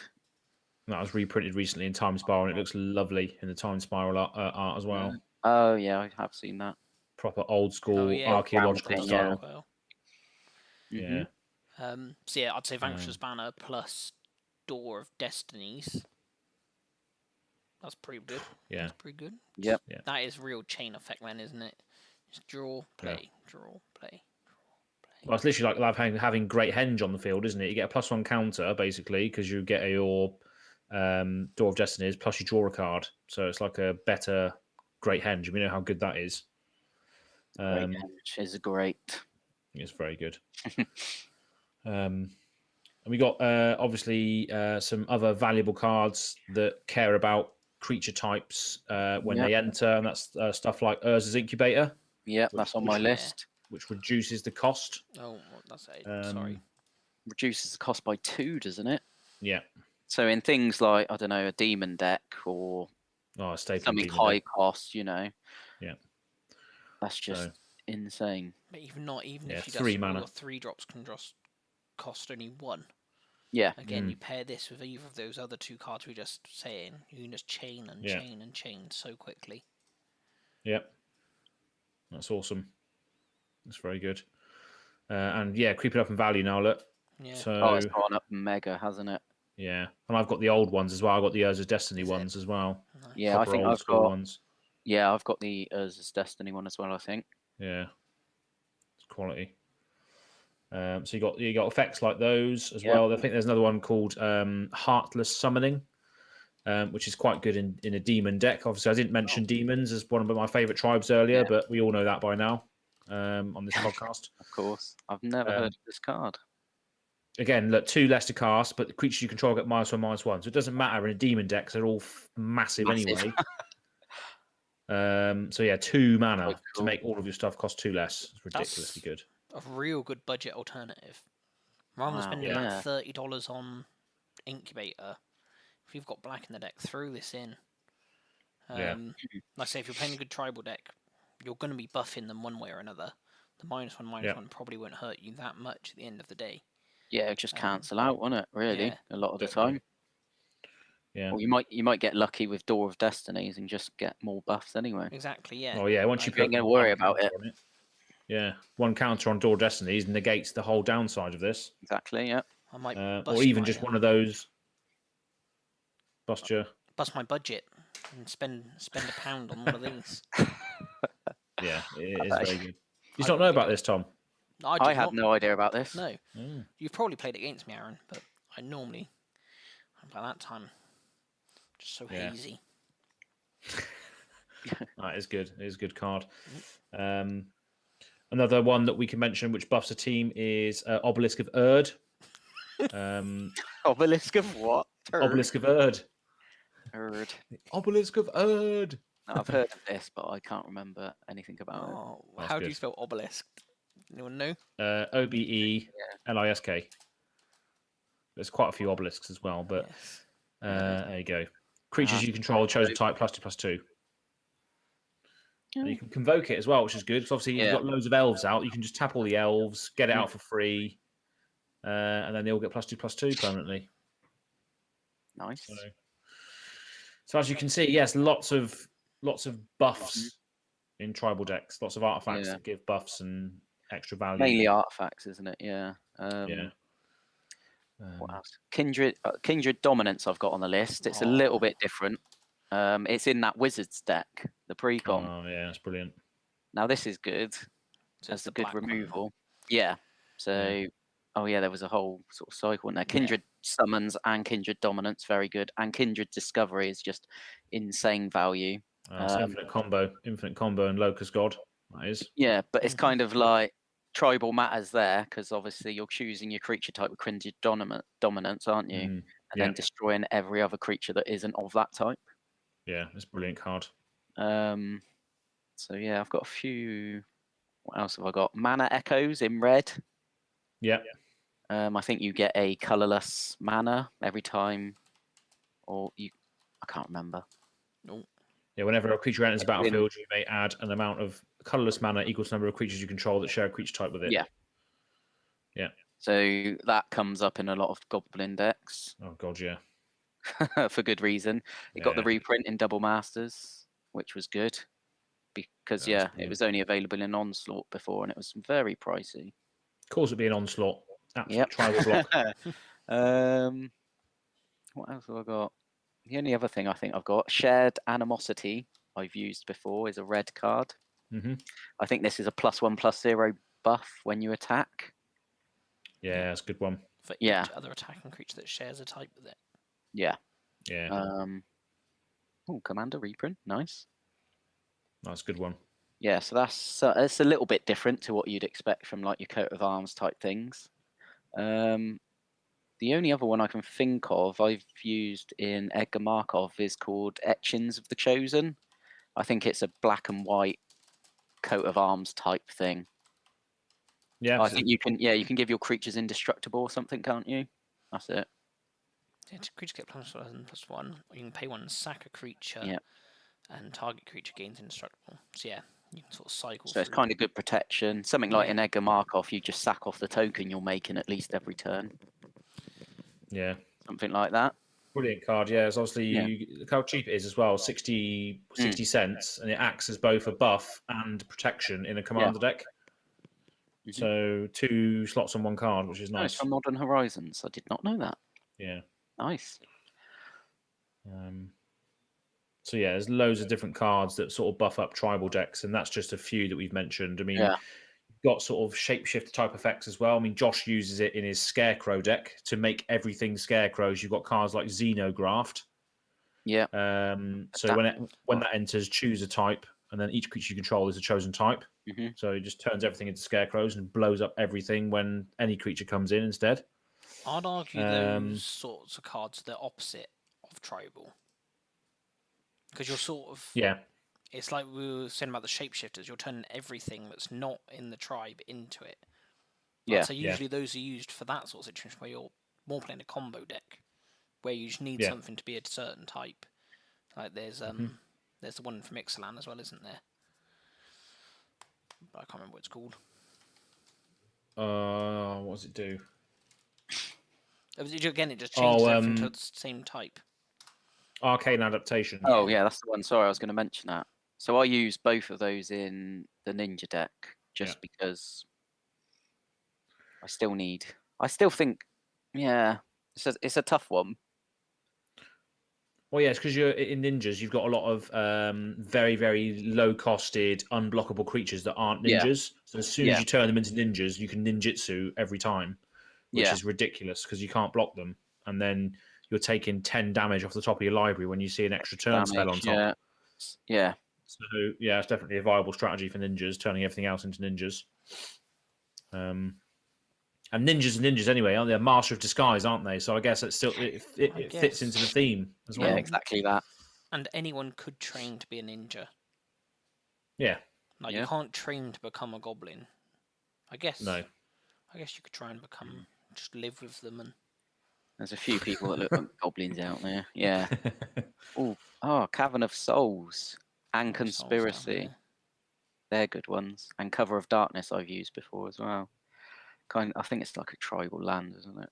Yeah, so look at that. Look how many things you've got there that say choose a creature type. So you've got loads of options there. Look. Yeah. Cover of Darkness gives it all fear, doesn't it? Yeah. Yeah. Obviously, Conspiracy does the same thing in black. Yeah, loads of good stuff. I think I might use Conspiracy as well. I think I use all three because I'm a nutter. No, they'll probably get rid of them now. And Belba's portal. I've got it. I just don't use it. Pay 3 and tap to put a creature card from your hand into play. Just a good way to cheat big tribes. Like say, like your demon sort of thing. But it itself is expensive, 5 mana, and then still paying 3 mana return to do it. There's usually more efficient things you can be doing, even with that sort of brokenness. Yeah, that's what I mean. It's like I've got it, but I just never used it. But yeah, it's like you say, you have to pay 8 mana before you even do anything with it. Pay 5 to get it out, and then 3 to bring it in. It's just like that's the cost of a demon anyway. So yeah, you got loads of good stuff, loads of different cards there. Haunting Voyage is a good one that just got printed in Kaldheim, which I still haven't used, but I did buy it, but I've never used it. What's that? Haunting Voyage. I can see it. I've never seen. What does it do then? So 6 mana, choose a creature type, return up to 2 creature cards of that type from your graveyard to the battlefield. If this spell was foretold, return all creature cards of that type from your graveyard to the battlefield instead. Okay. And the foretell cost is 7 plus the initial 2. Yeah. Well, that's cool. Yeah, so it's just mass reanimation spells for all of your tribal stuff, basically, which is quite cool. Another card that we haven't mentioned that you like, Tom, you've used it a few times, is Descendants Path, which is a good one. It's in green. Oh, Tom's face just said, do I? Yeah. I haven't. Just froze for me. Descendants Path. Maybe you froze. It's not there. You've missed the S. Descendants, isn't it? Yeah. There we go. Oh, still not quite. Oh. There we are. There we go. Oh, sorry. Yeah, I do know this card now. That's the one. Reveal card from the top of your library, and if it's a creature that shares the same creature that you control, cast it without paying its mana cost. And then if you don't, put it to the bottom of your library. Just pretty a fun good. way to do it every turn. And yeah, that's in allies. Put it in my green deck. It's green. Yeah, just any sort of again big creatures that cost a lot that are of the same tribe just come into play. So yeah, could be good in dragons actually. Very good card actually. Yeah, it's very good. Very great, good cost as well. And weird artwork. So many good cards. Very strange artwork. Yeah. I know we're not meant to talk about Therese Nielsen's artwork, but why is that? I don't know. I think she's hates trans people and other people. I don't really know. She hates a lot of people. She's just one of them nutters. Oh, no. People might hate her artwork. Yeah. To be honest, that's quite cool artwork, but let's just hate on her then. Yeah. It's a good card. Therese. Yeah. Therese. Come on, then. We don't want her anymore. Trees. Trees. Lots of trees. Yeah, that's pretty good. There's loads of other value engines that you can get as well, but we've probably covered a lot of those. But there's something for every budget, I think. Yeah, as well. Definitely. Yeah, if you want to go similar for an optimum sort of build, you could spend a lot of money on a tribal deck if you wanted the Yeah. best. Like if you wanted all those really get the incubator, get all the really good sort of ramp stuff, and they are really good, especially once you get sort of like 3 of them out. That's when I sort of feel like I'm at critical mass playing a tribal decks, and you've got 3 of those sort of engines ticking over. Like, I think I've got nearly, I think I've got like 5 or 6 in my Edgar Markov deck. I'm pretty sure most of them came with the deck, and I just left them in. But now I'm like, I could probably only do with like 1 or 2. Yeah. And still be all right. And then you've got extra slots then for better cards. Yeah. Yeah, I mean, it's so many different things. I'll include a link in the description box of the video for. I think you were using it as well, Troy. Literally, it's a list on Tapped Out for all tribal support cards. Yes. It's just cards on there. You wouldn't even believe some of the tribes on there. Yeah. So just all the good tribal stuff in one list. So I'll put it in the description box below. But yeah, that's pretty much all things tribal. Is there anything like in the future we want to see going forward that we haven't seen yet, or any sort of other tribes you might want to see support, or tribes? What are some of the tribes you mentioned earlier, Troy? That let's have a look at my notes. Well, a Togs for a start. A Togs. I think a Togs is one of them. We need to go to a good Tog plane. We need some good Togs with crazy artwork. Most of these are down to looks, I guess. So mercenaries. I think there's about 9 mercenary cards out there. I think they might all be black as well. But the artwork is brilliant. But we were talking earlier, literally most of their abilities are pay something, pay life, or tap an amount of mana, search your deck for a mercenary. So I don't really know, that's probably why they've been ditched. I don't really know what the point of them was to start with, but I thought they were similar to allies, weren't they, Tom? Mercenary allies or something? Were they in the same Over the Gatewatch? I think there might have been rebels as well or something, like rebel mercenaries, was it? Because mercenaries to me, it's like they're hired hands, aren't they? Hired warriors, basically. Yeah. So I guess they would be hired to try and take down like Emrakul and stuff when they were invading. So it makes sense to be in that sort of set. Mercenaries would be cool. I've just searched it. It's all old stuff, unfortunately. They haven't done one for a while. Right. Talking trash then. But like I said earlier, it's all like Urza's Mercadian Mass and that or whatever. Oh yeah. But we talked about others as well. So you got mercenaries, Kavu, just purely on looks. Yeah. They look quality. They look amazing. Like lizard things, aren't they? Yeah.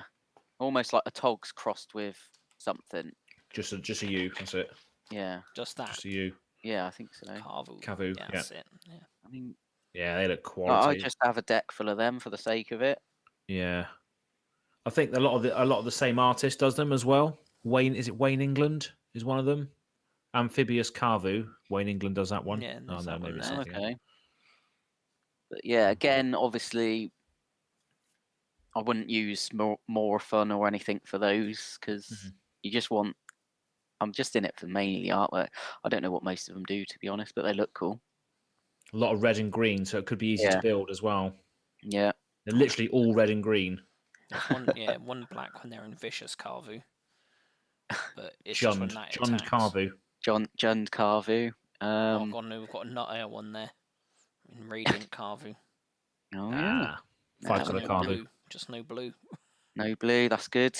I guess. The only other one I had written down is Kithkin. Oh yeah, from Lorwyn. Yeah, real. Just strangely, I think is Gaddock Teague a Kithkin? He is. Oh yeah, he is. There he is. But yeah, I don't know. It's just like they've got a strange look about them. They're like the sort of halfling things, aren't they? Yeah. Hobbity, dwarfy thingies. But you get some of them like this. They've got the big eyes. Yeah, the big eyes are brilliant. There's one. I've got a feeling that might be like the Kithkin Rabble thing. Yeah, I think the shapeshifters on Lorwyn have like these huge eyes, and they can't change it. Whenever they shapeshift, they just have these weird big eyes. And I think they just did it across the whole set. It's just like in the tribes randomly they painted just some of the stuff to be that it's just shapeshifters just pretending that they're there. You'd literally got Frodo there and Gollum next. Which ones are you on about? Which ones? Apothecary Initiate, whatever that says. Is that what that says? Yeah, that's Frodo. Frodo, mate. And then you reckon Balrog is. And then underneath you've got like a Gollum-looking bride. Wizard Ken. Yeah. Sorry, I can't read that. Feather is a Kithkin Lord.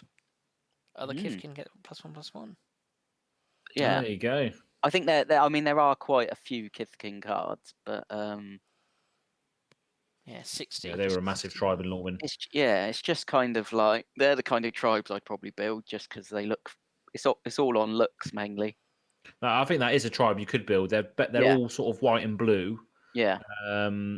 There's you even get a liege thrown in the very very top of that list. You got a liege. Blue white liege. Yeah. So they're good, obviously. Oh yeah, those cards are great. But who would you use as a commander for that? Blue and white Kithkin. There is no Kithkin commander, is there really? So Morphin. It'd have to be Morphin. You just have to make a Gaddock Teeg deck instead. Yeah. Yeah, but then you don't have all the blue or white. You don't really have all the Kithkin either, do you? Surely. Well, yeah, a lot of them are blue and white.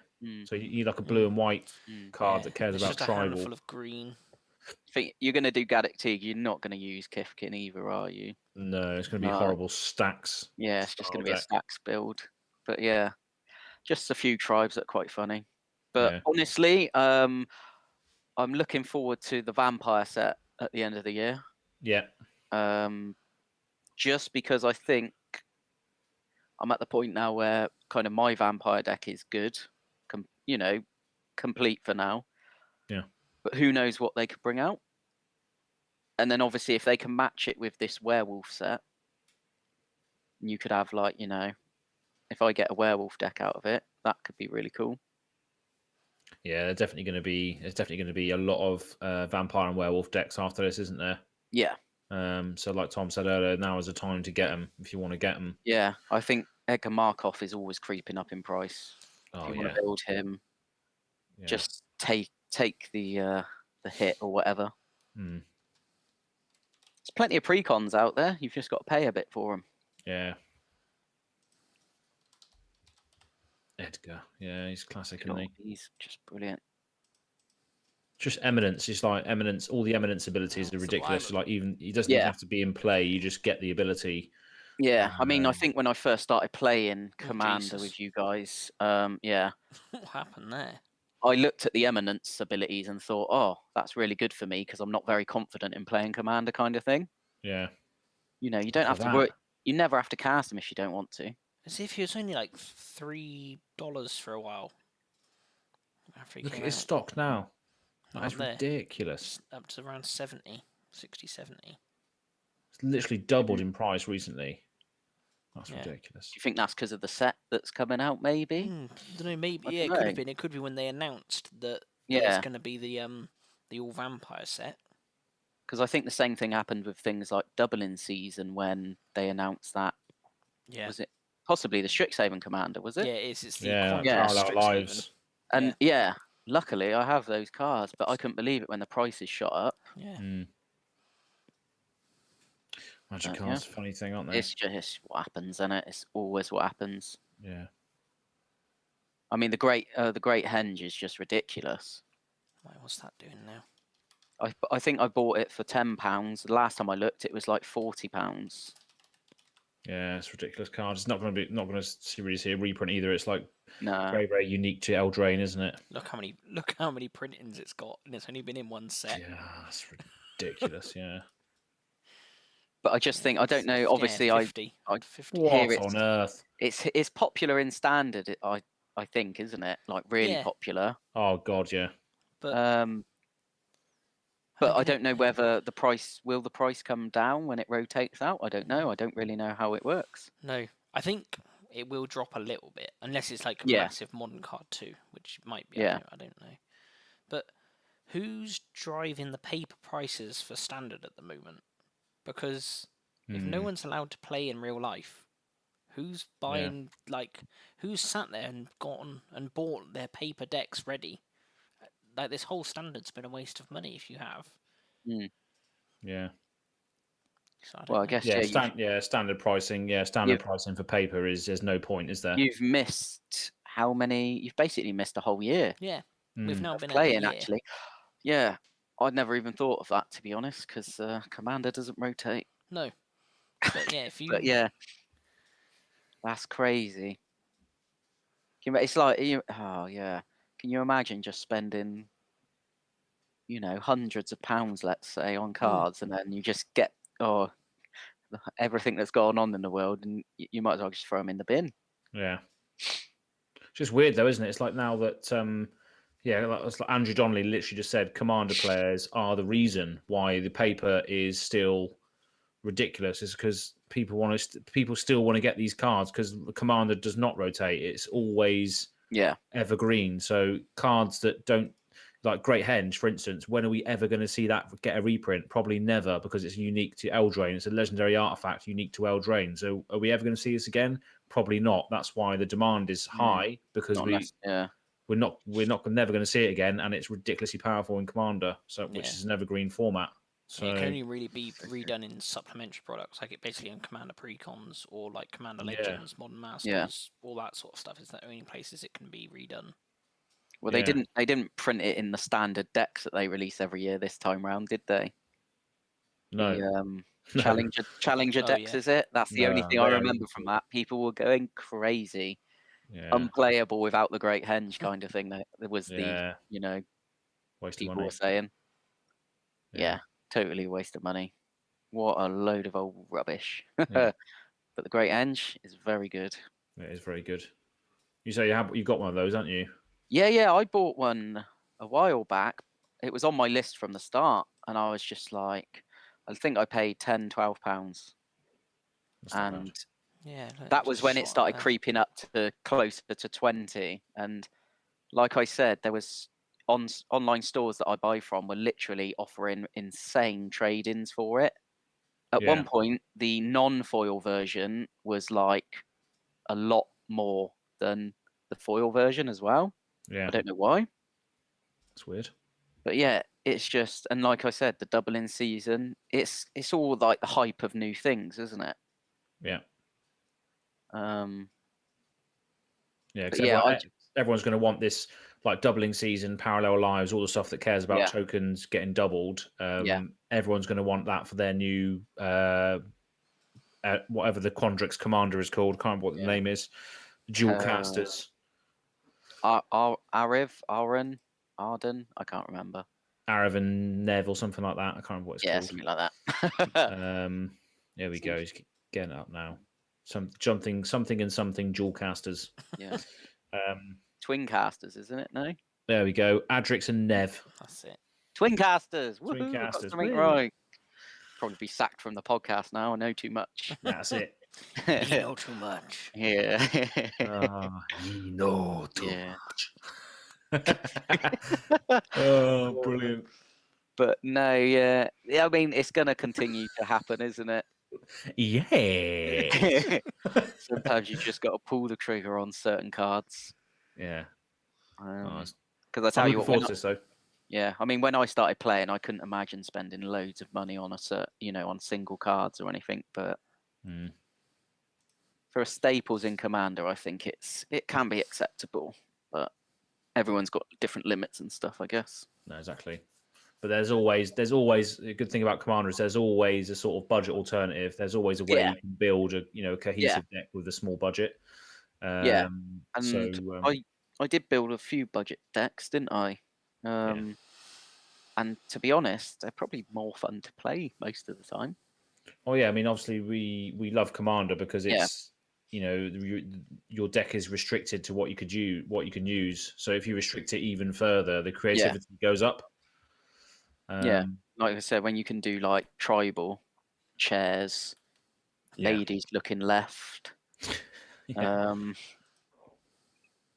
Crazy old men. What did you say, Tom? Screaming bold bold man? guys. Screaming bold Screaming guys. Yeah. Or just do the Kev Walker artist. Tribal artist. Jank, yeah. It's not like it wouldn't be. There's nothing that synergizes it or anything. It's just like he did a few cards.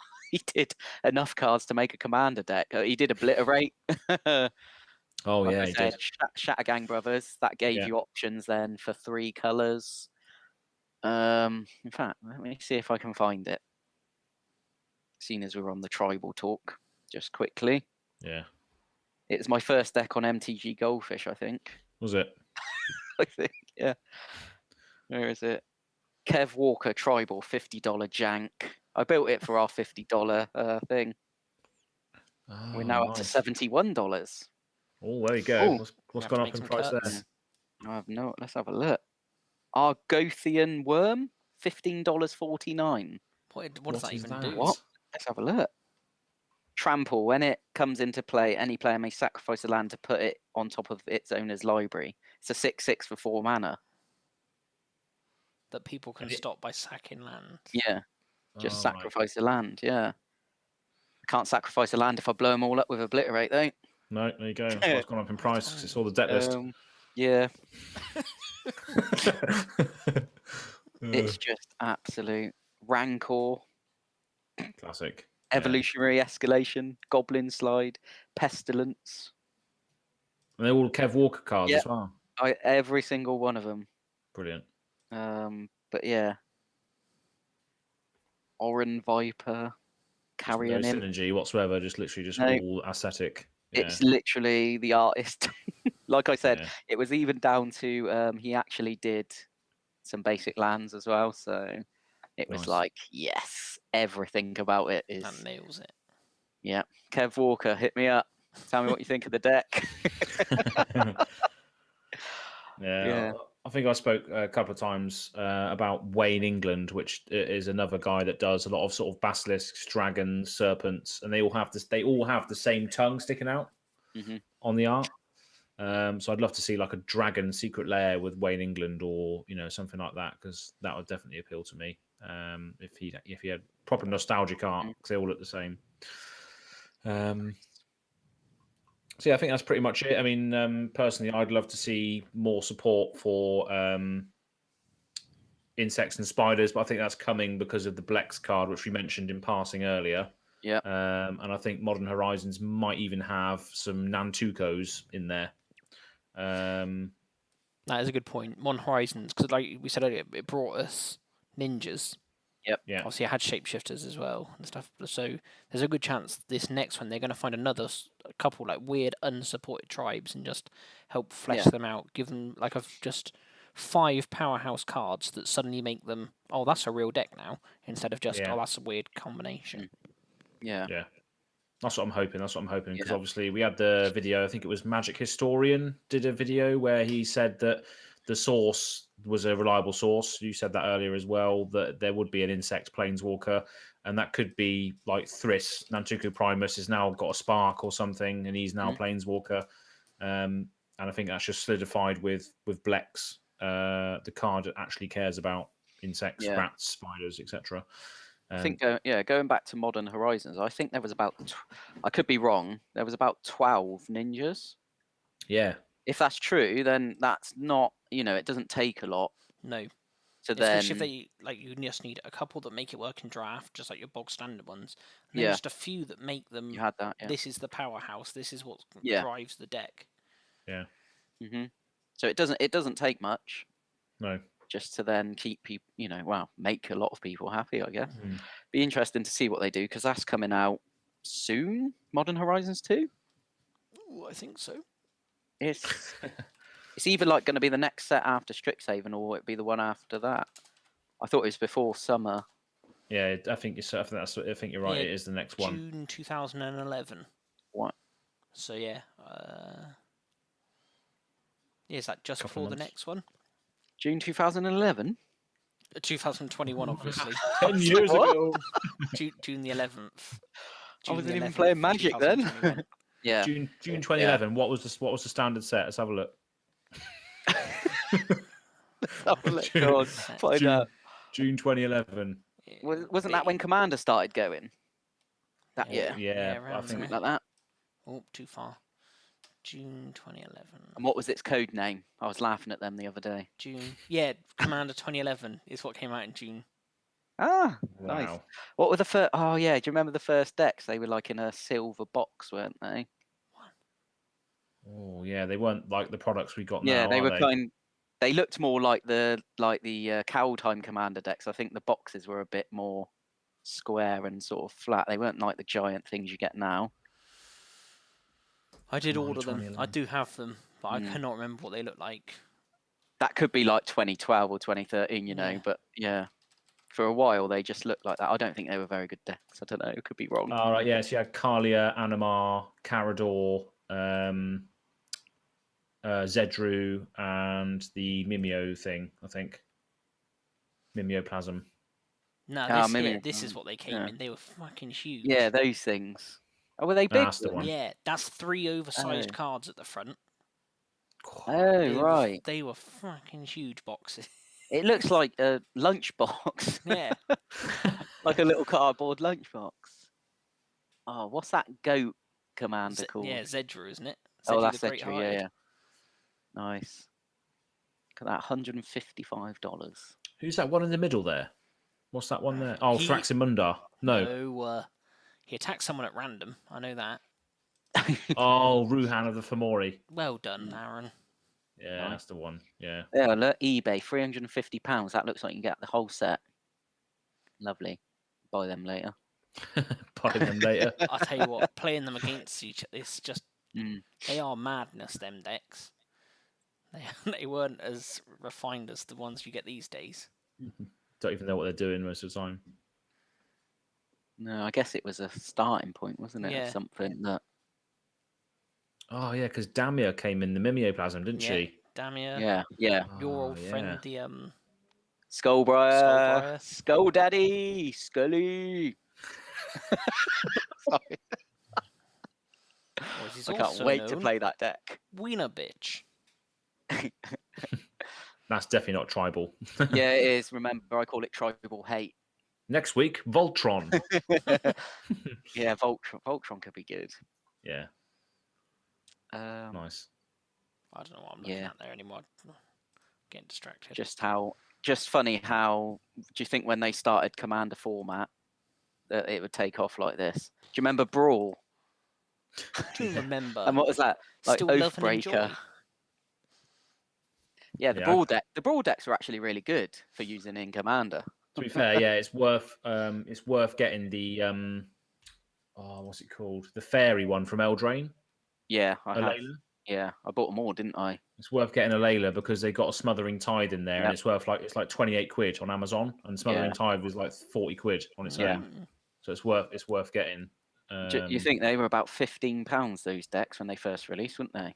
Yeah, And Smothering Tide at the time was only about £12, but now that's just gone ridiculous. that's what I mean. It's worth getting the precon just for the Smothering Tithe and everything Yeah. else that comes in it. And you got a Shockland in every one as well, didn't you? In Alayla, you got a Watery Grave, which That's it. Yeah, I got that land from there because it was cheaper than buying the land, I think, at the time. yeah, Jeez. exactly. So it's But yeah. definitely worth it. Well, I think all the commanders were pretty good. Yeah, they were. They're very unique as well. Yeah. I mean, Shoe Lane's in there. Not Oh much. yeah, I have considered going for Alayla. You can do Fairy Tribal, obviously, can, with yeah. her. It's quite popular. yeah. But yeah.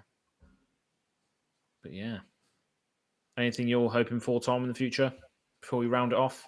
More allies. More allies. Yeah. Of course. Um, Of course it is. I One don't- can dream, can't they? Yeah. Mhm. I just want them to make a tribe that specializes in pingers as well. That'd be Yeah. handy. I don't know. I do love a tribal deck. Mhm.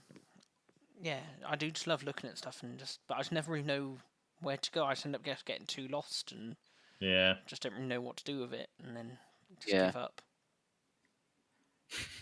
Yeah. I kind of never built a Goblin deck again, like Commander deck, because I've got a Perforos deck, and then I use like Goblin tokens and things.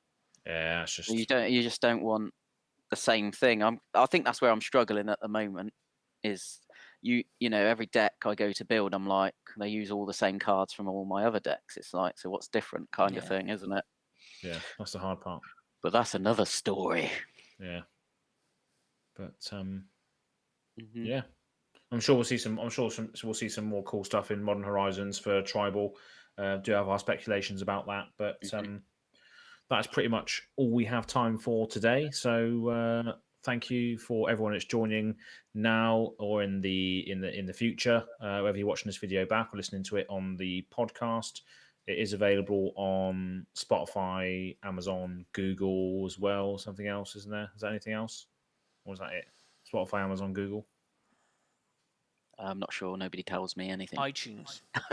That's the one. That's the one, yeah. So, yeah, thank you very much for tuning in, and we'll see more of Troy as well going forward, as he's going to be a permanent member of the podcast as well. Awesome. Mr. Troyball. So, Troyball this week. I'm going to change my name every week, I think. Yeah, that's what I'm doing now. Yeah. Just so I can remain elusive. My name is definitely not Troy either. Yeah.